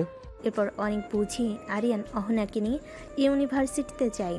তারা যখন ইউনিভার্সিটির গেট দিয়ে প্রবেশ করছিল তখন সবাই কেমন যেন অদ্ভুত দৃষ্টিতে তাদের দিকে তাকিয়েছিল। বিষয়টা অহনা লক্ষ্য করে, বেশ অপ্রস্তুত এবং বিব্রত হয়। আরিয়ানের এতে কোনো মাথা ব্যথা নেই, সে তো তার প্রেয়সীকে নিয়ে এসেছে এবং এতে লোকে কে কী ভাবলো তাতে তার কিছু যায় আসে না। এরপর আরিয়ান অহনাকে অহনার ডিপার্টমেন্টের কাছে নামিয়ে দিয়ে অহনাকে ছুটির পরে তার জন্য অপেক্ষা করতে বলে সে তার ডিপার্টমেন্টের দিকে চলে যায়। এদিকে আরিয়ানকে নিয়ে ইউনিভার্সিটিতে প্রবেশ করতে দেখে আরিয়ানের বন্ধুমহল বেশ অবাক এবং সন্দিহান নজরে তার দিকে তাকিয়েছিল। আরিয়ান যখন দেয়ার ইজে গাড়ি পার্ক করে তার বন্ধু মহলের দিকে এগিয়ে আসছিল, তখন তারা খুব উৎসাহ নিয়ে বলে উঠল, কি মামা, কি চলছে এসব? হ্যাঁ, রহস্যের গন্ধ পাচ্ছি যে। আরে না মামা, কি যে বলিস না। তোরা চলবো কেন রে? দৌড়াচ্ছে তো যে। আরিয়ান কথাগুলো মজার ছলে বলল। আরিয়ানের প্রিয় বন্ধু ইমন এখনও প্রচুর সন্দেহ নিয়ে আরিয়ানের দিকে তাকিয়ে আছে। এরপর তারা নিজেদের ক্লাসের দিকে অগ্রসর হয়, কারণ দূর থেকে তারা তাদের লেকচারালকে আসতে দেখছিল তাদের ক্লাসের দিকে। এদিকে অহনাকে যখন আরিয়ান নামিয়ে দিয়ে যায় তখন তার বন্ধু বান্ধবীরা দেখে এগিয়ে আসে এবং তাকে প্রশ্ন করে, কিরে অহনা, এতদিন কোথায় গিয়েছিলে? আরে হিরোটা কে যে এমন ডেসিং একটা পার্সোনালিটি নিয়ে তোকে নিয়ে এলো? সামথিং তাই না? কি চলছে কি তাই বল। আর জুনায়েদ ভাইয়া কই, সে কি দেখেছে তুই অন্য এক ছেলের সঙ্গে এত ক্লোজলি বসে ইউনিভার্সিটি আসছিস? অহনা প্রথম থেকে স্বাভাবিক থাকলেও পরবর্তীতে যখন সকলে তার সামনে হুট করে জুনায়েদের প্রশ্ন করে তখন তার মুখের রং পরিবর্তন হয় এবং সেই মুখে বেশ বিরক্ত এবং রাগ নিয়ে বলে, তোদের কি এইসব আজাইরা কথাবার্তা ছাড়া আর কোনো কথা থাকে না? কাজকাম নাই নাকি? আর তাছাড়া আমি কাউকে নিজের গতি সম্পর্কে কোনো প্রকার জবাবদিহি করতে প্রস্তুত না। এখন সকলে চল ক্লাসের দিকে, স্যার আসছে। আর অপরদিকে অহনার কথায় সকলে বেশ অবাক হয় যে আগে নাকি রাত দিন জুনায়েদ করতে করতে নিজের সকলের কানে পোকা নাড়িয়ে দিত, সেই অহনা আজকে জুনায়েদের কথা শুনে বিরক্ত হচ্ছে। রাতারাতিতেই এমন পরিবর্তন কি করে হয় একটা মানুষের? সকলে এটাতে খুবই চিন্তিত হয়ে যায়। সকলকে এমন ভাবার মতো চিন্তা করতে দেখে সকলের মনোভাব এবং চিন্তা পরিবর্তনের জন্য সকলকে এক প্রকার জোর করে টেনে ক্লাসের দিকে নিয়ে যায়। খুব ভালোভাবে অহনা এবং আরিয়ান তাদের ক্লাসগুলো শেষ করে বের হয়ে মাঠের দিকে আসে, বাড়ি ফেরার আগে শেষবারের মতো বন্ধুরা আলোচনার জন্য। আরিয়ান যখন তার বন্ধুদের সঙ্গে আলোচনা শেষে চলে আসছিল তখন আরিয়ানের প্রিয় বন্ধু ইমন আরিয়ানকে পিছন থেকে ডেকে বলে, কিরে শালা, তুই না বলতি তুই অহনা আপুকে ভালোবাসিস, কিন্তু অহনা আপু এটা জানে না এবং তুই তাকে জানাতে চাইতি না। এই জন্যই যে যদি তুই তাকে তোর মনের কথা বলিস, সে যদি তোকে প্রত্যাখ্যান করে, এই কষ্টটা তুই মেনে নিতে পারবি তো? কারণ অহনা আপু সিনিয়র জুনিয়র রিলেশনশিপটা ঠিক পছন্দ করে না। তাহলে আজ হঠাৎ এমন রাতারাতি কি বশীকরণ করলি যে একেবারে রিলেশনশিপ না তোকে জড়িয়ে বাইকের পেছনে বসে তোর সাথে ইউনিভার্সিটিতে আসলো? ম্যাজিক বন্ধু ম্যাজিক, তোমরা তাহা বুঝিবে না। এই ম্যাজিশিয়ান আরিয়ানের কামাল। ঢং বাদ দিয়ে বল কাহিনীকে। চলো ক্যান্টিনের দিকে যাই, সারাদিন ক্লাস করে ক্ষুধা লেগেছে। আগে কিছু খাই, তারপরে তোকে বলবো রহস্যের কথা। সে না হয় যাওয়া যাবে, আগে বল তোর রহস্যের মূল কি? বন্ধু, আমি তো বিয়ে করে ফেলছি। চুপ কর, ঢং বাদ দিয়ে বল আসল কাহিনী। ঢং না দোস্ত, সত্যি বলছি আমি বিয়ে করেছি। কি বলিস শালা, দাওয়াত না দিয়ে বিয়ে করবি? আর কাকে বিয়ে করলে? আর সব থেকে বড় কথা, তুই যদি বিয়ে করে থাকিস তাহলে অহনা আপু তোর সাথে কি করে? এটা কি তোর বউ জানে? শালা, বউ না জানলে বউকে নিয়ে আসলাম কিভাবে ইউনিভার্সিটিতে? তুই কি বলতে চাচ্ছিসটা কি? সব কিছু আমার মাথার ওপর দিয়ে যাচ্ছে। এত রহস্য না রেখে কি করে, কবে বিয়ে করেছিস, কাকে বিয়ে করেছিস? গত শুক্রবারে আল্লাহর রহমতে অহনা আপুর সাথে আমার বিয়েটা সম্পন্ন হয়েছে আইনিভাবে এবং শরীয়ত মোতাবেক, এবং এখন শুধু আমার হৃদয়ের রানী নয়, আমার ঘরের রানী। তোর মাথা ঠিক আছে? কি বলছিসটা কি তুই নাকি কিছুদিন আগে বললি অহনা আপু জুনায়েদ ভাইকে ভালোবাসে, তাকে বিয়ে করার জন্য বাড়িতে বলেছেন, এবং গত শুক্রবারে না জুনায়েদ ভাই এবং অহনা আপুর বিয়ে ছিল, আর তুই সেই জন্য দেবদাস হয়ে ঘুরে বেড়ালি? তাহলে হঠাৎ করে কি এমন হলো যার জন্য সরাসরি তোর সাথে বিয়ে হয়ে গেল? তাহলে আপুর কেমন জাদু করেছিলি যে সে জুনায়েদ ভাইকে রেখে তোকে বিয়ে করলো? আরে আর বলিস না, জুনায়েদ ভাই তো ছিল এক নম্বরে একটা প্লে বয়, সেটা অহনা বুঝতে পারেনি এবং তার ফাঁদে পা দিয়েছে। সে অহনার সঙ্গে ভালোবাসার অভিনয় করেছিল এবং অবুঝ অহনা সেটা বুঝতে পারে না। অহনা আপু যখন বাড়িতে তাদের বিয়ের কথা বলে তখন জুনায়েদ তাকে সঙ্গ দিয়েছিল, কারণ সে জানতো হয়তোবা আপু শ্বশুর শাশুড়ি অহনার সাথে জুনায়েদের বিয়ে দিবে না। তখন সে কিছু ইমোশনাল ডায়লগ দিয়ে আবার অহনা আপুর কাছে নিজের সিম্প্যাথি বজায় রাখবে। কিন্তু ঘটনাটা যখন ঘটে গেল, উল্টো আপু শ্বশুর শাশুড়ি যখন নিজের মেয়ের ভালো এবং ভালোবাসার কথা ভেবে জুনায়েদকে মেনে নিয়ে তার সঙ্গে বিয়ের ব্যবস্থা করলো, তখন জুনায়েদের মাথায় বাজ পড়ে। কারণ একজন প্লে বয় ছেলে সারা জীবন যে মেয়েদের সঙ্গে প্রতারণা করে এসেছে এবং মেয়েদের মন নিয়ে খেলাই যার একমাত্র লক্ষ্য, সে কখনো একটা মেয়ের সঙ্গে তার জীবন অতিবাহিত করতে চাইবে না, এবং ঘটলো তাই। বিয়ের দিন যখন সকল আয়োজন সমাপ্ত, বিয়ে পড়ানো হবে, সব কিছু রেডি করেছিল ঘরোয়াভাবে, তখন সবাই বরের জন্য অপেক্ষা করছিল কখন বর আসবে এবং বিয়ে পড়ানো হবে। এভাবে কয়েক ঘন্টা অতিবাহিত হওয়ার পরে যখন আপুর শ্বশুর শাশুড়ি অহনাকে বলে যে কোথায় জুনায়েদ এবং তার পরিবারকে ফোন দাও। তখন অহনা বারবার জুনায়েদকে ফোন দিতে থাকে, কিন্তু জুনায়েদ একটা ফোনও রিসিভ করে না। বারবার জুনায়েদের ফোন বন্ধ দেখায়। এতে অহনা বেশ চিন্তিত হয়ে পড়ে এবং জুনায়েদের বেশ কয়েকজন বন্ধুর কাছে ফোন দিয়ে জানতে পারে জুনায়েদ নাকি তাদেরকে জানায়নি আজকে এবং তার বিয়ের আয়োজন করা হয়েছে। অহনা যখন কুলকিনারা না পেয়ে জুনায়েদের পরিবারকে ফোন করে, তখন তার পরিবার জানায় জুনায়েদ নাকি তাদেরকে স্পষ্ট জানিয়ে দিয়েছে সে এই বিয়ে করতে পারবে না, সে আপনাকে বিয়ে করতে চায় না, তাই সে দেশের বাইরে চলে গিয়েছে। অহনা জুনায়েদের পরিবার কথা শুনে পুরো ভেঙে পড়ে।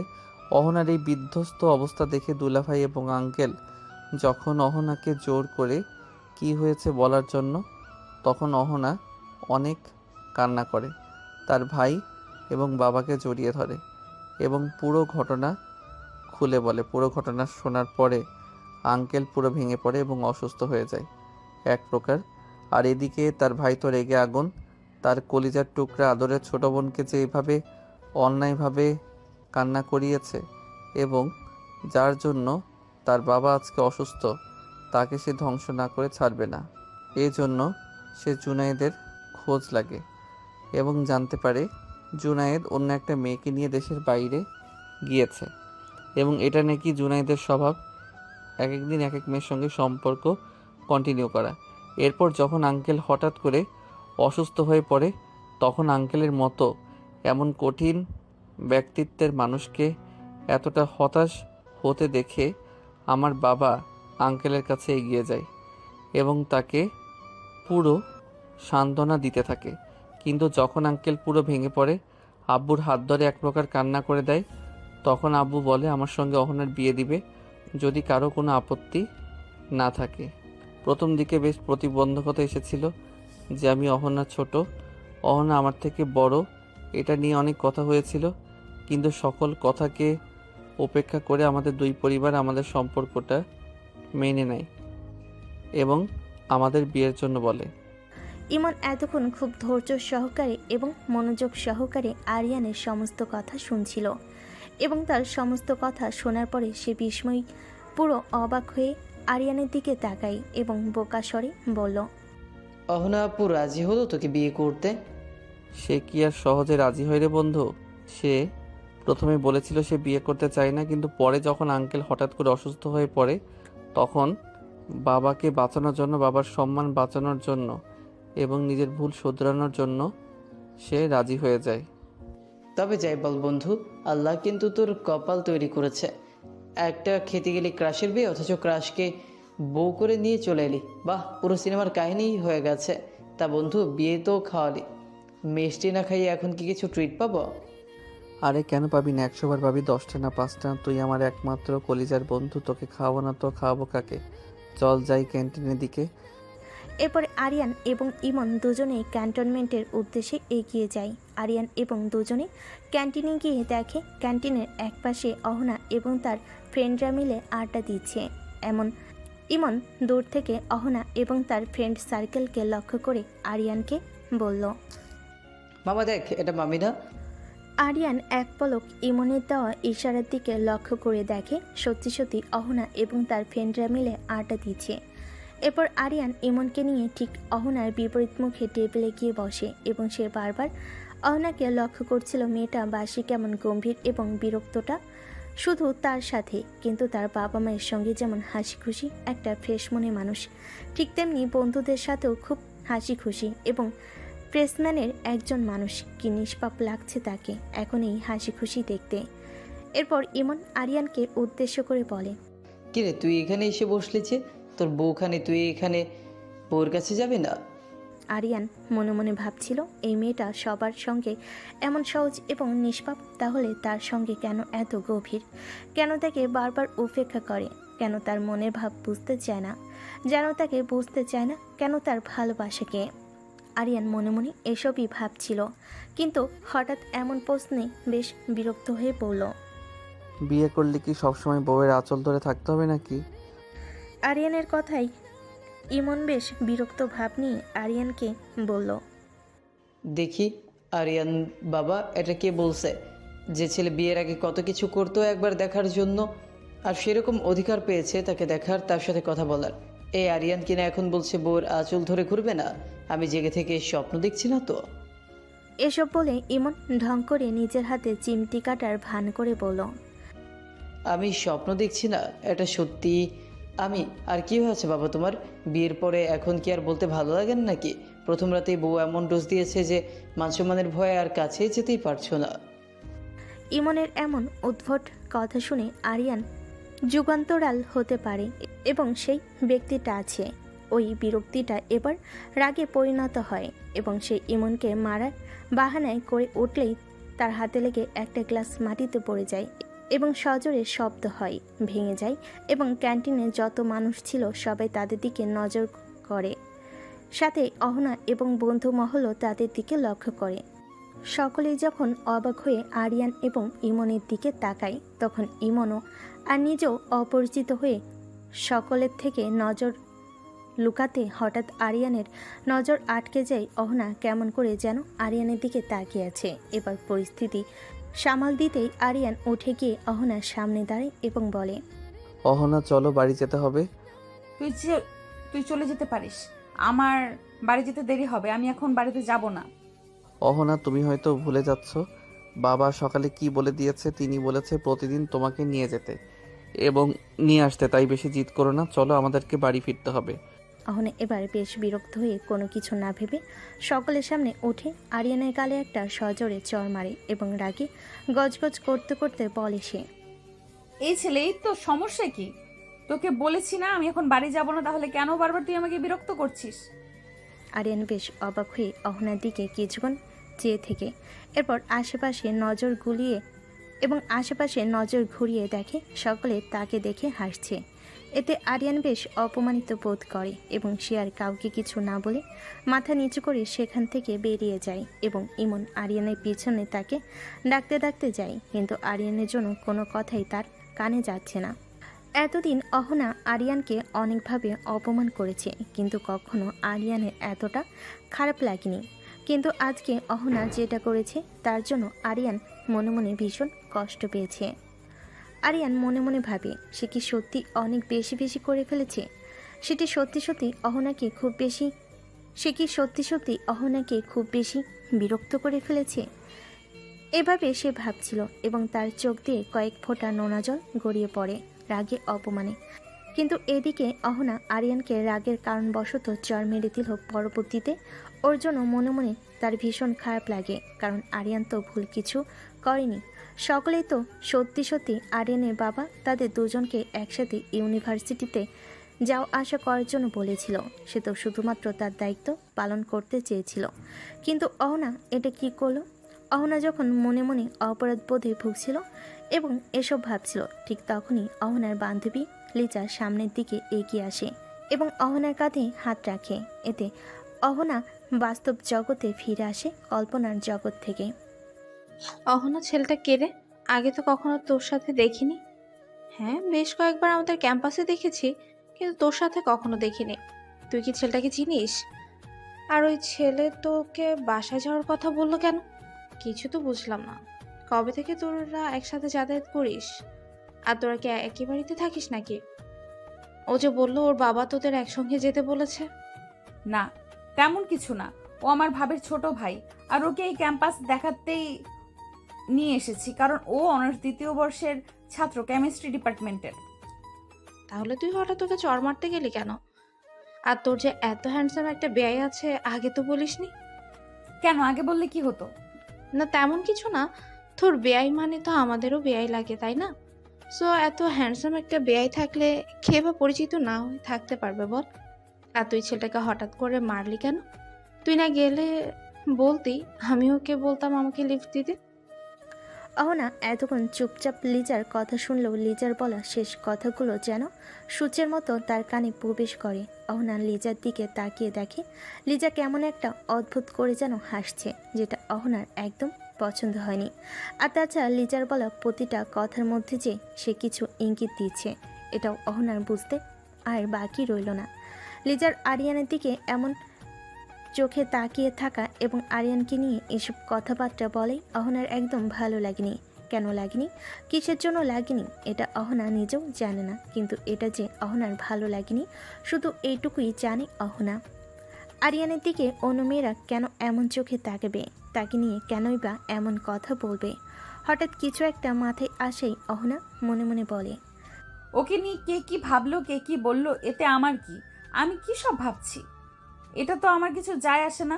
তাহলে কেন আমার এত খারাপ লাগছে? লিজার এই দৃষ্টি দেখে কেনই বা আমার খারাপ লাগছে? লিজার আরিয়ানকে নিয়ে বলা প্রত্যেকটা কথার মধ্যে এ তোরা থাক, আমার ভালো লাগছে না, আমি বাড়ি যাব, আসছি বলেই অহনা নিজের ব্যাগটা কাঁধে নিয়ে ক্যান্টিন থেকে বেরিয়ে আসে। অহনা আর কাউকে কোনো দিন একটা রিক্সা নিয়ে বাড়ির উদ্দেশ্যে চলে যায়। অহনার রিক্সা ছুটে চলেছে আপন গতিতে। হঠাৎ করে রিক্সার ব্রেক করায় অহনা কিছুটা সামনের দিকে ঝুঁকে নিজের ব্যালেন্স ঠিক করে। অহনা সামনের দিকে তাকিয়ে দেখে একটা কালো রঙের গাড়ি তার রিক্সার সামনে দাঁড়িয়ে আছে, পথ আটকে। এতে অহনার রাগ বিরক্ত আরো বেড়ে যায়। হঠাৎ অহনা লক্ষ্য করে গাড়ি থেকে আর কেউ নয় বরং জুনায়েদ নেমে আসছে। হঠাৎ জুনায়েদকে নিজের পথ আটকে দাঁড়িয়ে থাকতে দেখে অহনার রাগের মাত্রা যেন আরো কয়েক শত গুণ বেড়ে যায়। অহনাকে কিছু বলতে যাবে তার আগে হঠাৎ করে জুনায়েদ এসে অহনাকে কিছু বলতে না দিয়ে অহনার হাত ধরে বলে, চলো অহনা। কি করছেনটা কি? আপনি আমার হাত ধরেছেন কেন? হাত ছাড়ুন বলছি। দেখো অহনা, আমি তোমাকে সবকিছু বুঝিয়ে বলছি। আসলে সেদিন যখন আমি এবং বাবা মা তোমাদের বাড়িতে যাওয়ার উদ্দেশ্যে বের হব, এমন সময় আমার বাবার ফোনে একটা কল আসে। আসলে কলটা ছিল আমার বাবার বিজনেস পারুলার ইয়াকুব আঙ্কেলের। তিনি হঠাৎ করে বাবাকে ফোন দিয়ে বলে বাবার সিলেটের ব্যবসায় কিছু গরমিল দেখা দিচ্ছে। এটা যদি এখন এই মুহূর্তে প্রতিরোধ করা না হয় তাহলে বাবার বিজনেসে অনেক বড় একটা ক্ষতি হয়ে যাবে। হঠাৎ এমন একটা খবরে বাবা নিজেও বেশ ভেঙে পড়ে এবং অসুস্থ হয়ে পড়ে। বাবা যখন সিলেট যেতে চায় তখন আমি এবং আম্মু বাবাকে বাধা দিই। এতে বাবা আমাকে বলেন আমি যদি তাকে সুস্থ দেখতে চাই তাহলে যেন যখন সেই মুহূর্তে সিলেটের উদ্দেশ্যে রওনা দিই এবং অফিসে কি সমস্যা হচ্ছে সেটা সমাধানের পর্যাপ্ত ব্যবস্থা গ্রহণ করি। এখন তুমিই বলো, তখন আমি কি করতাম? নিজের বাবাকে নিজের সামনে মরে যেতে দেখতাম, নাকি ছেলে হিসেবে নিজের দায়িত্ব পালন করতে সিলেটে যেতাম? তখন আমার কাছে বিয়ে করতে যাওয়ার থেকে বেশি আমার বাবার জীবন বাঁচানোটা গুরুত্বপূর্ণ মনে হয়েছিল। এজন্য আমি কোনো কিছু না ভেবে সিলেটে চলে যাই। ঘটনাটা এত তাড়াতাড়ি ঘটেছিল যে আমি তোমার সঙ্গে সবকিছু শেয়ার করব এই সময়টুকু আমি পাইনি। দুদিন পরে যখন সকল সমস্যার সমাধান করে ফিরে আসব তখন আমার মনে হলো আমি তোমার সাথে অন্যায় করে ফেলেছি। নিজের ব্যস্ততার জন্য তোমার সঙ্গে যোগাযোগ করতে না পারলেও আমার অন্তত তোমাকে বলে যাওয়াটা উচিত ছিল, কিন্তু আমি সেটা করতে বাধ্য হয়েছি। তুমি দয়া করে আমাকে ক্ষমা করে দাও। দেখা হলে আমি তোমাকে ছাড়া বাঁচব না, তাই প্লিজ আমাকে ক্ষমা করে দাও। তুমি যদি চাও তাহলে আজকে আমরা বিয়ে করতে পারি, এটা আমার এখন আর কোনো আপত্তি নেই। প্লিজ অহনা, প্লিজ আমাকে ফিরিয়ে দিও না সোনা। আমি তোমাকে সত্যি ভীষণ ভালোবাসি এবং আমি জানি তুমিও আমাকে তার থেকেও অনেক বেশি ভালোবাসো। কে আপনি? আমি কি আপনাকে চিনি? আর কয়া নেই বলা নেই, হঠাৎ করে আপনি আমার হাত ধরছেন কেন? হাত ছেড়ে দিন বলছি, না হলে আমার থেকে খারাপ আর কেউ হবে না। প্লিজ সোনা, এমন করে না। লক্ষ্মীটি আমার, কথাটা শোনো। আমি সত্যি বলছি তোমাকে ছাড়া আমি বাঁচব না। তাহলে মরে যান, বেঁচে আছেন কেন? তুমি কি সত্যি চাও আমি মরে যাই? দেখুন মিস্টার জুনায়েদ, আপনি কি করেছেন, কেন করেছেন এবং কোন পরিস্থিতিতে করেছেন সেটার এখন আর কোনো মূল্যই নেই। তাই দয়া করে আমার পথ ছাড়ুন আর আমাকে যেতে দিন। বাড়িতে আমার শ্বশুর শাশুড়ি আমার জন্য অপেক্ষা করছে। তুমি এতটা নির্দয় হতে পারো না ওখানে। দেখুন আমি কি পারি আর না পারি আমি সেই হিসাব এখন বসে নেই। দয়া করে পথ ছাড়ুন। কথাটি বলেই জেনা অহনা জুনায়েদকে পাশ কাটিয়ে চলে যেতে নিবে। হঠাৎ করে জুনায়েদ অহনার হাত চেপে ধরে এবং এতটা জোরে ধরে যে অহনা ব্যথায় মৃদু শব্দ করে ওঠে, কিন্তু এতে জুনায়েদের যেন কোনো হেলদোল নেই। সে তার নিজের হাতের বাঁধন আরও শক্ত করে এবং এক টান দিয়ে অহনাকে নিজের সামনে এনে দাঁড় করে এবং রাগে দাঁতে দাঁত চিপে বলে, এতবার করে বলছি কথা কানে যাচ্ছে না? তুই নিজেকে কি মনে করিস? হ্যাঁ, তোর মতো হাজার হাজার মেয়ে এই জুলাইদের বিছানায় আসার জন্য মরিয়া হয়ে থাকে। কিন্তু তুই একমাত্র মেয়ে যে এখন পর্যন্ত জুনায়েদকে ব্যবহার করে গিয়েছিস। তোকে এখন পর্যন্ত একবারও আমি আমার বিছানায় নিতে পারিনি। ভেবেছিলাম বিয়ে না, বউ নাটকের মাধ্যমে তোকে নিজের বিছানা পর্যন্ত নিয়ে গিয়ে ব্যবহার করব। কিন্তু তোর ভাগ্যজনকভাবে সেদিনই আমার বাবার বন্ধুর মেয়ে প্রিয়া দেশে আসে এবং তার হট অ্যান্ড সেক্সি কিভাবে এর উপর আমার নজর আটকে যায় এবং তাকে একদিনের জন্য হলেও নিজের বিছানায় পাওয়ার লালসা জাগে মনে। তাই অনেক কষ্ট করে প্রিয়াকে বুঝিয়ে দেশের বাইরে নিয়ে যাই এবং ওকে নিজের বিছানা পর্যন্ত নিয়ে আসি। ঠিক এই জন্যই তুই মিস হয়ে যাস। অনেক হয়েছে, আর নয়, আর কোনো অভিনয় নাই, আর কোনো ভালো মানুষই নয়। তোকে আমার বিছানায় চাই মানে চাই, এবং সেটা আজকে আমি করে ছাড়বো। জানোয়ার, ছাড় বলছি আমার হাত। এই জন্যই আল্লাহ বলে তিনি যা করেন বান্দার মঙ্গলের জন্যই করেন। এই জন্য তিনি সেদিন আমাকে তোর মতো পশুর হাত থেকে বাঁচিয়ে নেন। আর আমি কিনা তোর মতো পশুর জন্য আমার নিষ্পাপ স্বামীকে কষ্ট দিচ্ছি? তোকে ভালোই ভালোই বলছি আমার হাত ছেড়ে দে। তা না হলে আমার ভাই বা আমার স্বামী যদি জানতে পারে, তোর হাত আর হাতের জায়গায় থাকবে না।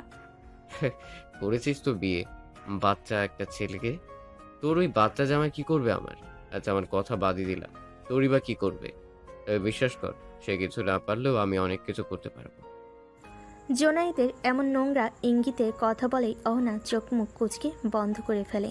তার এখন নিজেকে নিজে গালি দিতে ইচ্ছে করছে। সে কিনা এতদিন একটা জানোয়ারকে ভালোবেসে এসেছে। তার এখন নিজের প্রতি নিজের ঘেন্না হচ্ছে যে না অহনা জোনায়েদকে কিছু বলতে যাবে। হঠাৎ করে সে অনুভব করে তার হাতে জোনায়েদের হাতের বাঁধন আস্তে আস্তে হালকা হচ্ছে। সাথে সাথে যে চোখ খুলে সামনে চেয়ে দেখে আরিয়ান খুব শক্ত করে জোনায়েদের হাত ধরে রেখেছে। এত জোরে ধরেছে যে জোনায়েদ ব্যথায় কুকিয়ে উঠল।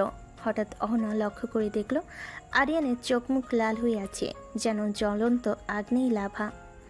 আরিয়ান খুব শক্ত করে জোনায়েদের হাত মুচকে পিছনে ধরে, দাঁতে দাঁত চেপে বলে, কুত্তার বাচ্চা, তোর এত বড় সাহস! তুই আমার বউকে বাজে ভাষা এবং বাজে ইঙ্গিতে কথা বলিস। তোর সেই কলিজা আমি টান দিয়ে ছিঁড়ে ফেলবো, যে কলিজা এত বড় সাহস দেখিয়েছে। আরিয়ান, ছেড়ে দে বলছি, ভালো হবে না কিন্তু। আমার বাবা যদি একবার জানতে পারে তুই আমার শরীরে আঘাত করেছিস, তোর বংশ পুরো নির্বংশ করে দিবে আমার বাবা। তোর বাবা আমার বংশকে নির্বংশ করব, আগে নিজের বংশধরকে আমার হাত থেকে বাঁচিয়ে নে। তোর এত বড় সাহস, তুই আমার স্ত্রীকে খারাপ কথা বলিস। আমার স্ত্রীকে স্পর্শ করা দুঃসাহস ব্যাপার। আজকে তোর জীবনের অন্তিম দিন। এই কথা বলে আরিয়ান এলো পাথারে মারতে থাকে জুনায়েদকে। নাকে মুখে এত ঘুষি মারে এবং পেটে পিঠে একের পর এক লাথি দিতে থাকে। আরিয়ান যে এত হিংস্র হতে পারে সেটা অহনা আজ দেখতে পেল। আরিয়ানকে দেখতে আজকে ভীষণ হিংস্র মনে হচ্ছে অহনার কাছে। সে কখনোই আরিয়ানকে এতটা রেগে যেতে দেখেনি। যে ছেলে কখনো কারোর সঙ্গে উঁচু গলায় কথা বলতো না, সেই ছেলে যে এত ভয়ঙ্কর হয়ে কাউকে এত ভয়ঙ্করভাবে মারতে পারে সেটা আজকে অহনা দেখতে পেল। আর এই মারের এক পর্যায়ে অহনা লক্ষ্য করে দেখল আরিয়ান জুনায়েদকে এতটা মেরেছে যে জুনায়েদের নাক মুখ দিয়ে অজস্র রক্ত পড়ছে। আর কয়েক মুহূর্ত যদি আরিয়ান এভাবে জুনায়েদকে মারতে থাকে তাহলে জুনায়েদের মৃত্যু অনিবার্য।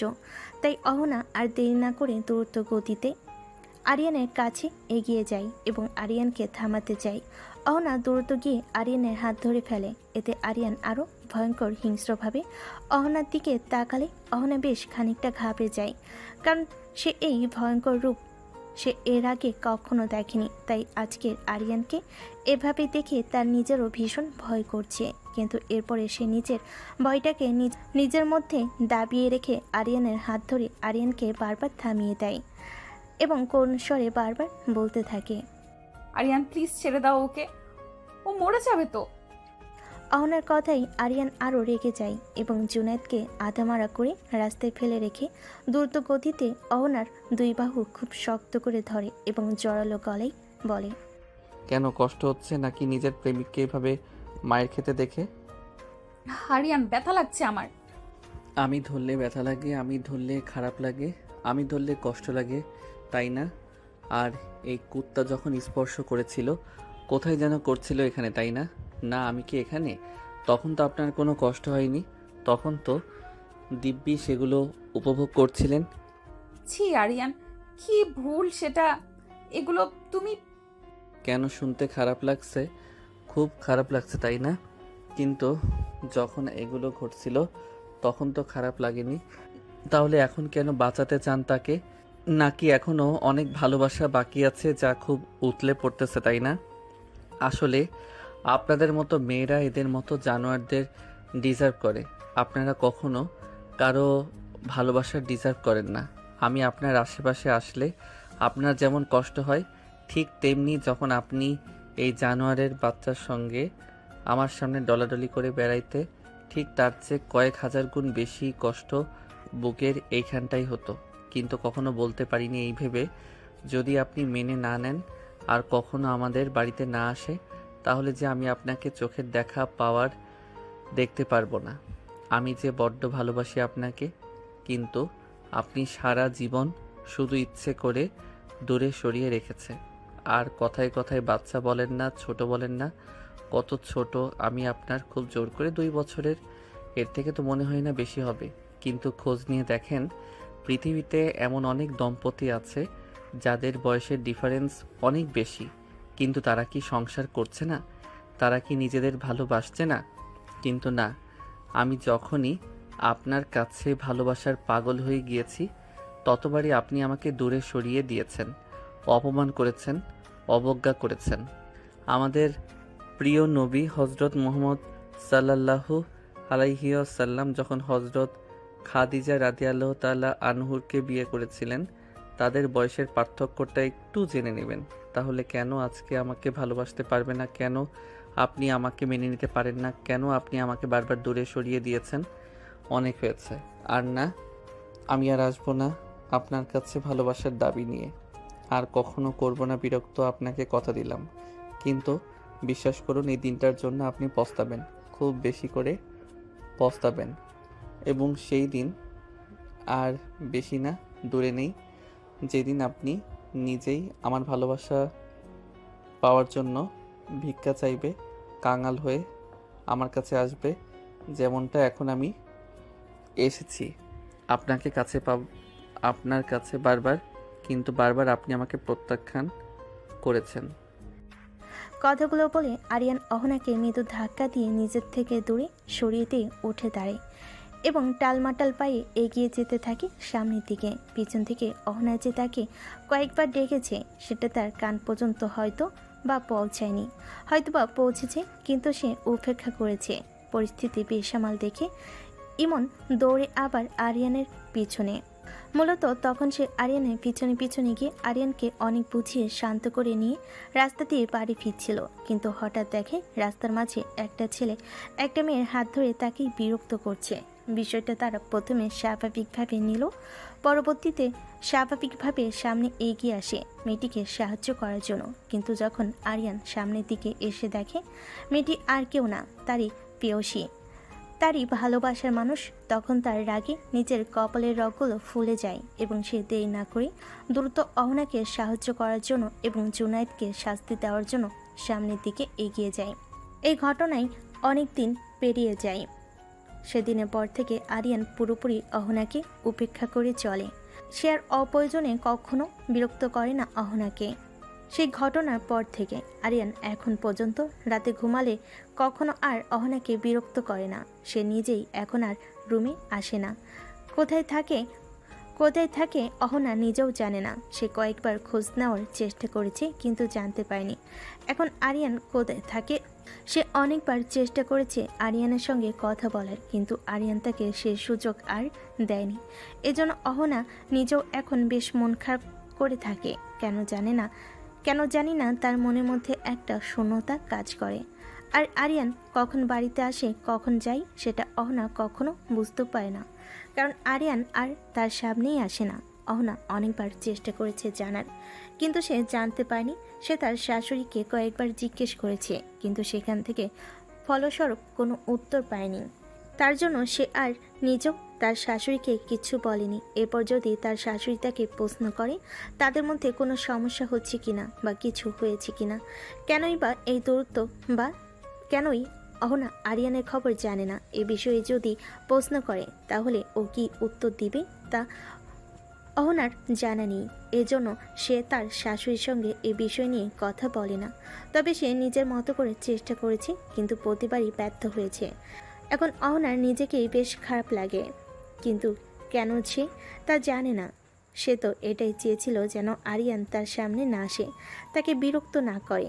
কিন্তু আরিয়ান নিজে থেকে যখন তার থেকে দূরে সরে যাচ্ছে, তাহলে অহনার এত খারাপ লাগছে কেন? তার যে ভীষণ কষ্ট হচ্ছে মনের মধ্যে, ভীষণ শূন্যতা কাজ করছে। কিন্তু কেন এই হাহাকার? সে যে উত্তর পায় না। অহনা এসব ভাবছিল আর মনে মনে বলছিল, তবে কি আমি সত্যি সত্যি আরিয়ানকে ভালোবেসে ফেলেছি? না, কি সব যাতা ভাবছি আমি। আমি কি করে আরিয়ানকে ভালোবাসতে পারি? আচ্ছা, ভালোবাসতে পারি না কেন? অহনা নিজেই এবার নিজের প্রতি বেশ বিরক্ত হয় তার এই আজগুবি ভাবনার জন্য।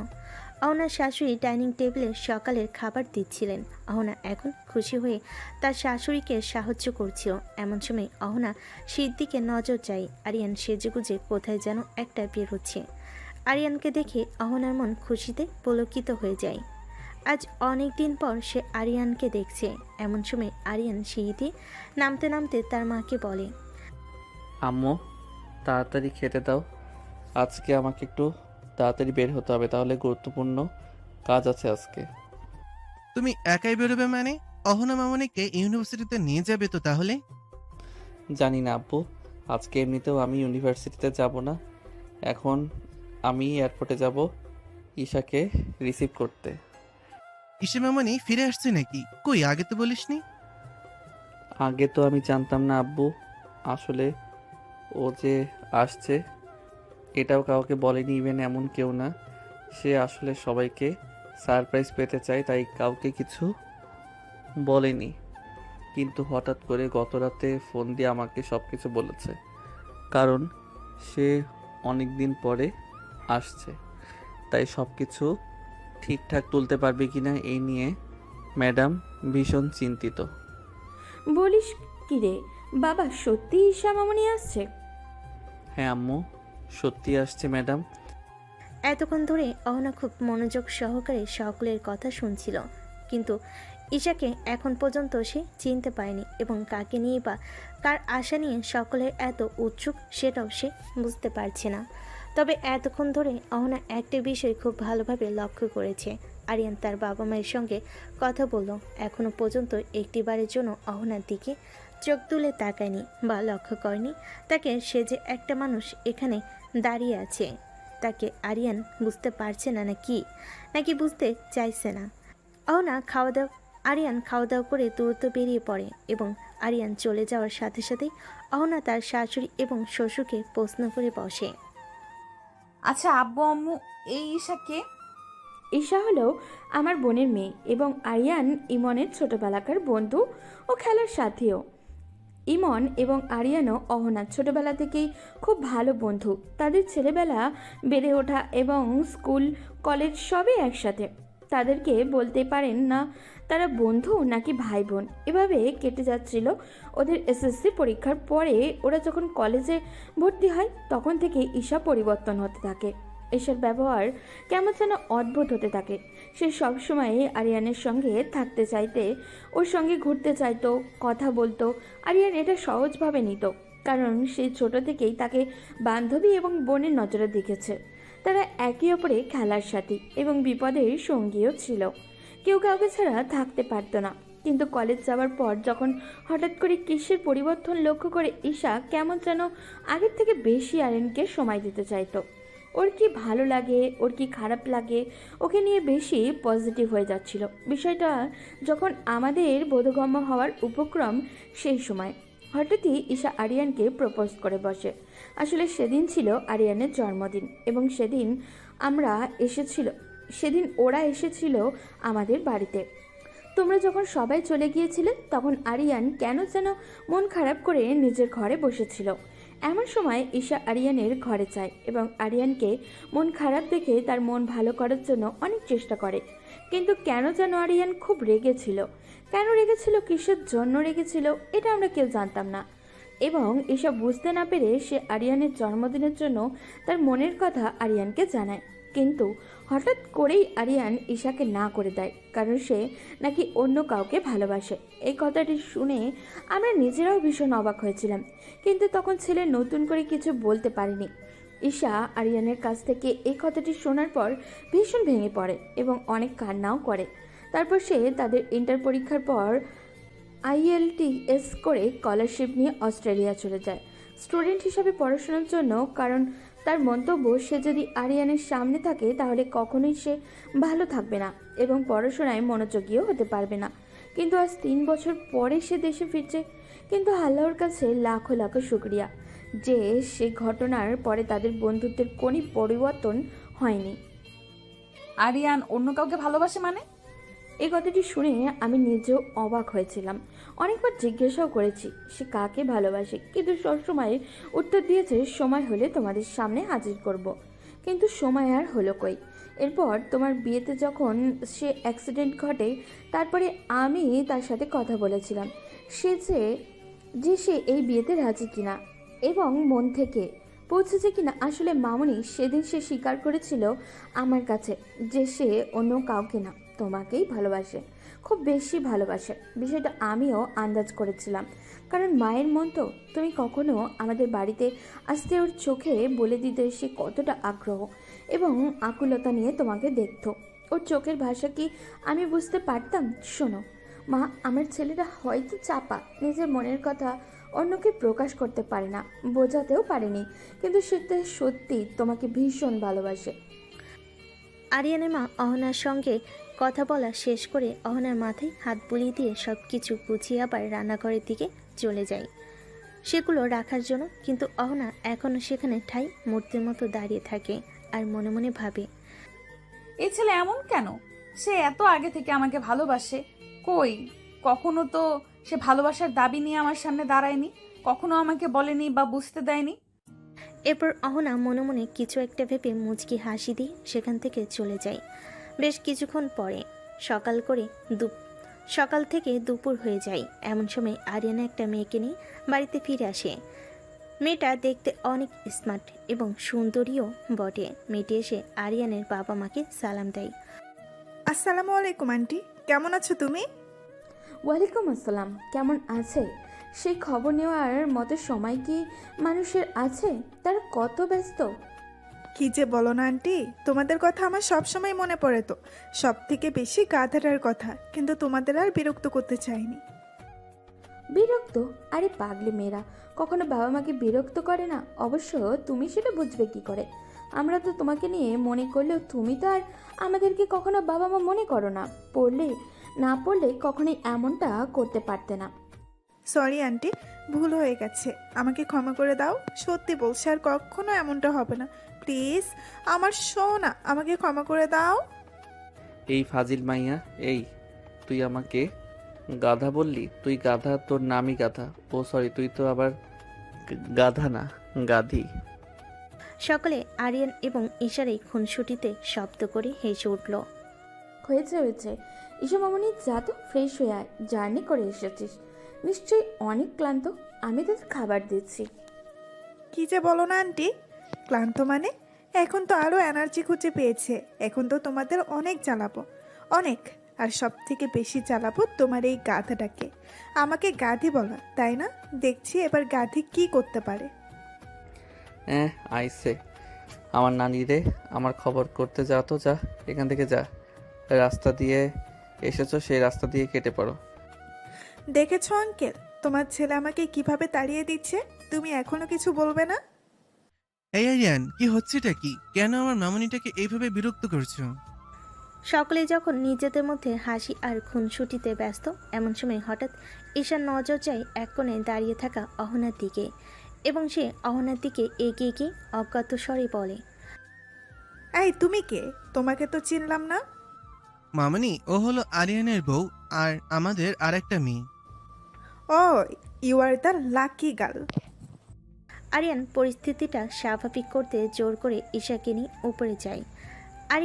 ঈশা খুনসুটি করতে করতে উপরে যায়। আরিয়ান যদি একবার পিছনে ফিরে তাকিয়ে দেখত, তাহলে হয়তোবা তার নজরে আসতো কেউ একজন চাতক পাখির মতো তাকিয়ে আছে তার হাতের দিকে, যে হাত দিয়ে সে ঈশার হাত ধরে উপরে নিয়ে যাচ্ছে।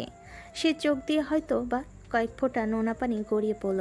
কিছুক্ষণ পরে ঈশা ফ্রেশ হয়ে আরিয়ানের রুমের দরজায় নক করে, কারণ ঈশা এবং আরিয়ানের রুম একদম পাশাপাশি। এরপর আর বাইরে এলে তারা দুজন মিলে একসাথে নিচে আসে। আরিয়ান যে অহনাকে পুরোপুরি উপেক্ষা করছে সেটা অহনা বুঝতে পারছে, কিন্তু কিছু বলতে পারছে না। আর অন্যদিকে ঈশাকে নিয়ে আরিয়ানের এত বাড়াবাড়ি, তার উপরে যেখানে ঈশা আরিয়ানকে ভালোবাসে। এটা জানার পরও অহনার সামনে আরিয়ান ঈশার সাথে এমন ক্লোজলি মেলামেশা অহনার মোটেও ভালো লাগছে না। এরপর খাবার টেবিলে বসে ঈশার আরিয়ানের ন্যাকামি দেখে এক পর্যায়ে অহনা না খেয়ে উঠে যায়। বিষয়টাকে লক্ষ্য না করলেও আরিয়ান তাকে লক্ষ্য করেছে, কিন্তু এখন সে কিছুই বলল না। পরের দিন সকালে নাস্তার টেবিলে বসে আরিয়ানের বাবা বলল, আরিয়ান, তুমি আজকে ইউনিভার্সিটিতে যাবে না?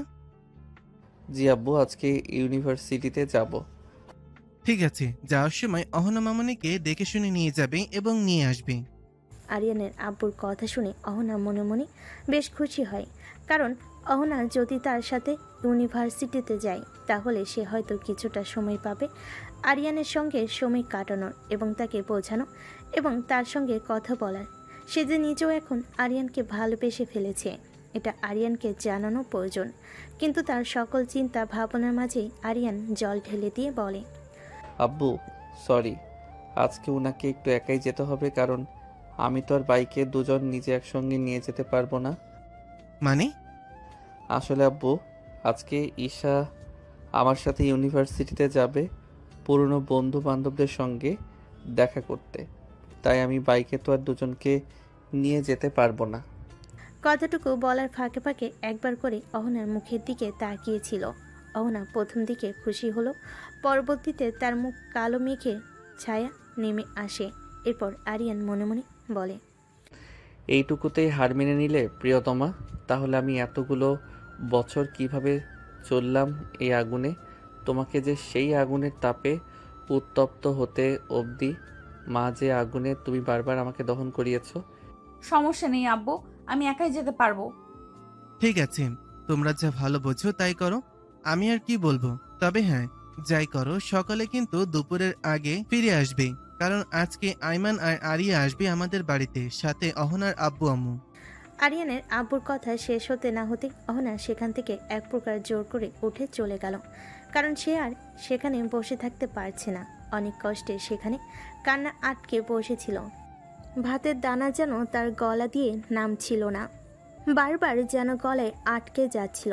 এরপর ইউনিভার্সিটিতে আরিয়ান ঈশাকে নিয়ে ঘুরেছে, অনেক দুষ্টামি করেছে, হাসি ঠাট্টা করেছে এবং দূর থেকে একজন সেগুলো লক্ষ্য করেছে আর নীরবে চোখে পানি ফেলেছে। আরিয়ান সারাদিন একবারও অহনার সামনে আসেনি, সারাদিন ঈশাকে নিয়েছিল।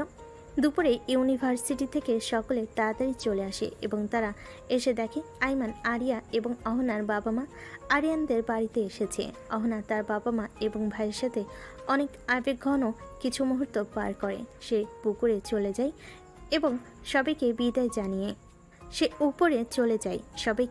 জানিয়ে এই পুরোটা সময় সকলেই নিজেদের মতো নিজেরাই সময় পার করলেও একজন প্রথম থেকেই অহনাকে লক্ষ্য করে বেশ অবাক হয়।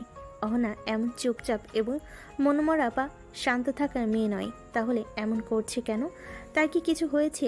তাই অহনা সকলের আড়ালে নিজের ঘরে চলে যেতে চাইলে তার পিছু পিছু আরিয়াও সকলের থেকে বিদায় নিয়ে তার পিছু পিছু ঘরে যায়। আসতে পারি? আরে ভাবি, অনুমতি নিতে হবে না, চলে আসো। তুমি তো আগে কখনো আমার ঘরে আসার জন্য অনুমতি নাও নাই, তাহলে এখন কেন নিচ্ছ? আরে আগে তো নন্দিনী একলাই থাকতো, এখন তো আর সেই সময় নেই। এখন তো ভাইয়ের বউ যেহেতু থাকবে, সে তো ভাইয়ের ঘরে আসার জন্য নক করে আসাটাই বুদ্ধিমানের কাজ। তাই বুঝি ননদকে পর করে ভাইয়াকে আপন করে নিলে ভাবি? আচ্ছা ঠিক আছে, সরি বাবা, ভুল হয়েছে। আচ্ছা তুমি এখন বলো তো তোমার কি হয়েছে? আমার আবার কি হবে? কিচ্ছু না। দেখো অহনা, তুমি অন্যজনকে বোকা বানাতে পারলেও আমাকে বোকা বানাতে পারবে না। বলো কি হয়েছে? এতদিনের এই চাপা অনুভূতিগুলো আর লুকিয়ে রাখতে পারল না অহনা। আরিয়াকে জড়িয়ে ধরল এবং বলতে শুরু করলো, আমার আর ভালো লাগছে না ভাবি। 1 মাস হতে চললো তোমার ভাই আমার সঙ্গে ঠিকমতো কথা বলে না, আমি বলতে চাইলে সে সুযোগ দেয় না, সে তো ঘরেই আসে না। আপনার ঘরে না আমার কোনো খোঁজ নিয়েছে। তুমি নিজেও তো এটাই চাইতে। চাইতাম বলে কি চাওয়ার কোনো পরিবর্তন হতে নেই ভাবি? তবে কি ভালোবাসো আমার ভাইটিকে? জানি না কবে কখন কিভাবে হয়েছে, তবে এই সর্বনাশটা হয়েছে। আমি আসক্ত হয়েছি তোমার ভাইকে। সত্যি বলছি ভাবি, আমি তাহলে পুরো শেষ হয়ে যাচ্ছি। এই তাহবানার দিকে বাঁচার জন্য হলে তোমার ভাইকে আমার লাগবে। আমি কি কথা বলবো ভাইয়ের সাথে? ভীষণ করে লাগবে। না ভাবি, আমাকে কিছু একটা করতে হবে। আমাকে আমার অধিকারটা বুঝে নিতে হবে। অহনা আর আরিয়া বেশ কিছুক্ষণ একইভাবে বসে গল্প করছিল। অহনা আরিয়াকে জড়িয়ে ধরে বসেছিল এবং আরিয়া অহনার মাথায় যত্ন সহকারে হাত বুলিয়ে দিচ্ছিল। রাতে খাবার টেবিলে বসে সকলে খাচ্ছিল এবং নিজেদের মধ্যে টুকটাক কথা বলছিল। কিন্তু অন্যদিকে আরিয়ান এবং ঈশা একজন আরেকজনের খাবার প্লেটে খুব যত্ন করে খাবার তুলে দিচ্ছে, যেটা আরেকজনের সহ্য হয়নি। তাই সে খাবার থেকে উঠে যায়। হুট করে অহনা উঠে পড়তে সকলে তার দিকে তাকায় এবং জিজ্ঞেস করে সে উঠে গেছে কেন, কিন্তু সে তাদেরকে এই বাহানা দিয়ে সেখান থেকে চলে আসে। কিন্তু পুরো বিষয়টা আরিয়া ঠিকই বুঝতে পারে এবং মনে মনে হাসে আর বলে, এই দুই পাগল ভাঙবে তবুও মচকাবে না। রাতে খাবার শেষে আইমান, আরিয়ান, ঈশা এবং অহনা ছাদে বসে আড্ডা দিচ্ছিল। আইমনও আরিয়া এবং অহনার বাবা মা আজকে আরিয়ানদের বাড়িতে থাকবে। আগামীকাল সকালে তারা ফিরবে, সেজন্য রাতে তারা ছাদে বসে আড্ডা দিচ্ছিল। এমন সময় হুট করে ঈশা আরিয়ানের এক হাতে বাহু ধরে তার কাঁধে মাথা রাখে। আর এটা অহনা দেখে সহ্য করতে না পেরে সেখান থেকে দৌড়ে নিজের ঘরে চলে আসে। অহনা সেখান থেকে চলে যেতেই আরিয়ানকে উদ্দেশ্য করে বলে, ভাই, এবার কি বিষয়টা বাড়াবাড়ি হয়ে যাচ্ছে না? আরিয়ার কথা শুনে আইমনও, আরিয়ান এবং ঈশা তিনজনেই বুঝতে পারে এবার বিষয়টা সত্যি সত্যি বাড়াবাড়ি পর্যায়ে চলে যাচ্ছে। এরপর আরিয়ান নিজেও সবার থেকে বিদায় নিয়ে চলে আসে। আরিয়ান সবার থেকে বিদায় নিয়ে নিজে সবার আগে রান্নাঘরে আসে এবং সেখান থেকে একটা প্লেটে খাবার নিয়ে নিজের রুমের দিকে যেতে থাকে। আরিয়ান এসে দেখে পুরো রুম অন্ধকার করা, তাই সে খাবারের প্লেটটা টেবিলের উপর রেখে ঘরে লাইট অন করে। হঠাৎ করে ঘরে লাইট জ্বলে ওঠে। অহনা বালিশের থেকে মুখ তুলে দ্রুত চোখের পানি মুছে ফেলে, কিন্তু অহনা দ্রুত মুছতে চাইলেও আরিয়ান ঠিকই সেটা দেখে ফেলে। এরপর আরিয়ান ঘরের দরজাটা লাগিয়ে দিয়ে বিছানার কাছে গিয়ে অহনার সামনে বসে। কি হয়েছে আপু, আপনি কান্না করছেন কেন? আগে তো মনে আগুন, তারপর হুট করে আরিয়ানের মুখে আপুর সম্বোধন শুনে অহনার চট করে উঠে আরিয়ানের গলা চেপে ধরে টান দিয়ে একদম নিজের মুখের কাছে নিয়ে এসে রাগে গজগজ করে বলে ওঠে, এই ছেলে, এই তোর আপু কে? হ্যাঁ, কেন আপু? আপনি তো বলেছেন আপনি আমার সিনিয়র বড় আপু, আপনাকে সম্মান দিতে, তাই তো আমি আপনাকে সম্মান দিচ্ছি। কিন্তু এটাতেও সমস্যা? আমি ফোন তো করেছি, বলুন তো যা করি তাতেই আপনার সমস্যা? আর একবার যদি তোর এই গলা দিয়ে আপু ডাক বেরিয়েছে তো এখানে মেরে পুঁতে রেখে দেবো বলে দিলাম। আরে আরে আপু, করছেনটা কি? ব্যথা পাচ্ছি তো। আর এতদিন তুই যে আমাকে এত ব্যথা দিয়েছিস তার বেলায়, ব্যথা? এত যে নিজেকে আড়াল করে রেখেছিস আমার থেকে, ওই ঈশানা ভিসার সাথে সারাদিন ঘেঁষাঘেঁষি করে বেরিয়েছিস, আমাকে উপেক্ষা করেছিস। তুই জানিস আমার কত কষ্ট হয়েছে? কেন কষ্ট হয়েছে কেন? আপনি না নিজেই চাইতেন আমি যেন আপনার থেকে দূরে দূরে থাকি? তাহলে জানি না কেন, তবে কষ্ট হয়েছে। আচ্ছা ঠিক আছে, আর জানতে হবে না আপনাকে। বসুন। দিন দিন তো খাওয়া দাওয়া ছেড়ে সন্ন্যাসটি উদযাপন শুরু করেছে। কয়দিন পর তো আপনার বাবা মা আমাদের দিকে আঙুল তুলে বলবে আমরা তাদের মেয়েকে যত্নে রাখতে পারিনি, খাওয়াতে পারিনি, যার জন্য তার মেয়ে শুকিয়ে কঙ্কাল হয়ে গিয়েছে। খাবো না। কেন? খিদে নেই, খাবো না। খিদে নেই মানে? আপনি যে গত 2 দিন ধরে কিছু খাচ্ছেন না, এটা কিন্তু আমি ঠিকই লক্ষ্য করেছি। দেখি, হা করুন, আমি খাইয়ে দিচ্ছি। আরিয়ান যখন পরম যত্নে অহনার মুখে খাবার তুলে দিয়েছিল তখন আর অহনা না করতে পারেনি, চুপচাপ লক্ষ্মী মেয়ের মতো খেয়ে নেয়। অহনার খাওয়া শেষে আরিয়ান যখন অহনার মুখ মুছিয়ে পানি খাইয়ে প্লেট নিয়ে চলে যাচ্ছিল, এমন সময় হঠাৎ করে অহনা আরিয়ানের হাত ধরে বলে, কোথায় যাচ্ছ তুমি? প্লেটগুলো রাখতে হবে তো, এগুলো রেখে আসতে যাচ্ছে। না, যেতে হবে না, আমি সকালে রেখে দিব। রেখে দাও ওখানে। কি আজব, এমন বাচ্চাদের মতো করছো কেন তুমি? আরিয়ানের কথা শুনে আবারও অহনা রেগে যায় এবং আরিয়ানের শার্টের কলার ধরে হ্যাঁচকা টান দিতেই আরিয়ান তাল সামলাতে না পেরে ব্যালেন্স হারিয়ে অহনার উপর পড়ে যায়। সাথে সাথে আরিয়ান উঠে দাঁড়িয়ে বলে, সরি সত্যি বলছি, আজকে আমি ইচ্ছে করে কিছু বলিনি বা করিনি। আসলে তুমি হুট করে টান দিয়েছো তাই। আরিয়ানের কথা শেষ হতে না হতে অহনা আবারও টান দিয়ে আরিয়ানকে নিয়ে খাটের উপর ফেলে দেয়। এবার সে নিজেই আরিয়ানের বুকের উপর চড়ে বসে এবং আরিয়ানকে কোনো কথা বলার সুযোগ না দিয়ে আরিয়ানের ঠোঁট আঁকড়ে ধরে নিজের ঠোঁট দিয়ে। মিনিট কয়েক পর ছেড়ে দিলে দুজনেই কাঁপতে থাকে। প্রথম দিকে আরিয়ান আশঙ্কিক আক্রমণে ভ্যাপা খেলেও পরবর্তীতে আর কিছু বলতে পারেনি। আরিয়ান এবং অহনা দুজনেই পাশাপাশি শুয়ে ছাদের দিকে তাকিয়েছিল। এমন সময় অহনা হুট করে আরিয়ানের গলা জড়িয়ে ধরে আরিয়ানের গলায় নিজে মুখ ডুবিয়ে দেয়। অহনার এমন উদ্ভট ব্যবহারে আরিয়ান এখনও ঘোরের মধ্যে আছে, তাই সে কী করবে ঠিক বুঝতে পারছে না। এমন সময় সে তার ঘাড়ে তল কিছু পদার্থ অনুভব করে এবং সে প্রথম দিকে না বুঝলেও পরবর্তীতে ঠিক বুঝতে পারে যে অহনা তার ঘাড়ে মুখ লুকিয়ে কান্না করছে। হুট করে অহনাকে এমন কান্না করতে দেখে সাথে সাথে আরিয়ান অহনাকে তুলে বসায়। এরপর অহনার চোখ মুছে দিয়ে নরম সুরে বলে, এই পাগলি মেয়ে, তুমি কান্না করতেছো কিসের জন্য? তুমি জিতে গেছো আরিয়ান, আমি হেরে গেছি। কখন হয়েছে, কিভাবে হয়েছে, কেন হয়েছে জানি না, তবে আবার এই সর্বনাশটা হয়ে গেছে। ভালোবাসি, আবার খুব বেশি ভালোবাসি। আমাকে বেঁচে থাকার জন্য হলে তোমার প্রয়োজন। আমি প্রতিনিয়ত তোমার প্রেমে অনেক দমন হচ্ছি। বলতে বলতে অহনা আবারও আরিয়ানকে জড়িয়ে ধরে কান্না করতে থাকে। আরিয়ান পরম যত্নে আলতো করে অহনার মাথায় হাত বুলিয়ে দিয়ে বলতে থাকে, ভালোবাসায় কখনো হার জিত নেই অহনা।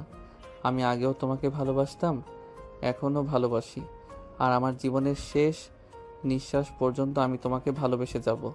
মাঝখানে কিছু সময় আমি তোমাকে সময় দিয়েছি নিজেকে বোঝার জন্য, নিজেকে জানার জন্য।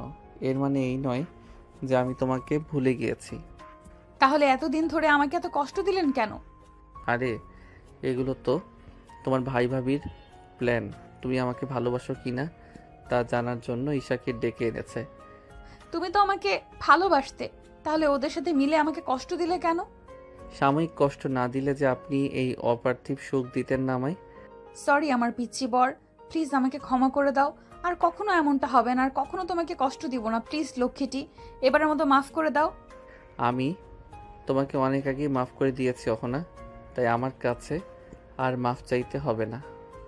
এভাবেই বেশ কিছুক্ষণ অহনা আরিয়ানকে জড়িয়ে ধরে বসেছিল এবং আরিয়ানও পরম যত্নে অহনার মাথায় হাত বুলিয়ে দিচ্ছিল। এমন সময় হঠাৎ অহনা মাথা তুলে আরিয়ানের দিকে তাকায়। আরিয়ান যখন অহনার দিকে তাকায় তখন দেখে অহনা কেমন ঘোর লাগানো দৃষ্টিতে তার দিকে তাকিয়ে আছে। অহনার দৃষ্টি এখন স্বাভাবিক নয়, এটা আরিয়ান নিজেও বুঝতে পেরেছে, কিন্তু তারপরও সে অহনাকে বাজিয়ে দেখার জন্য প্রশ্ন করে, কি ব্যাপার ম্যাডাম, এভাবে চোখ দিয়ে গিলে খাচ্ছেন কেন? কখনো কি কোনো সুন্দর ছেলে দেখেননি নাকি? আমার জিনিস আমি খাবো নাকি?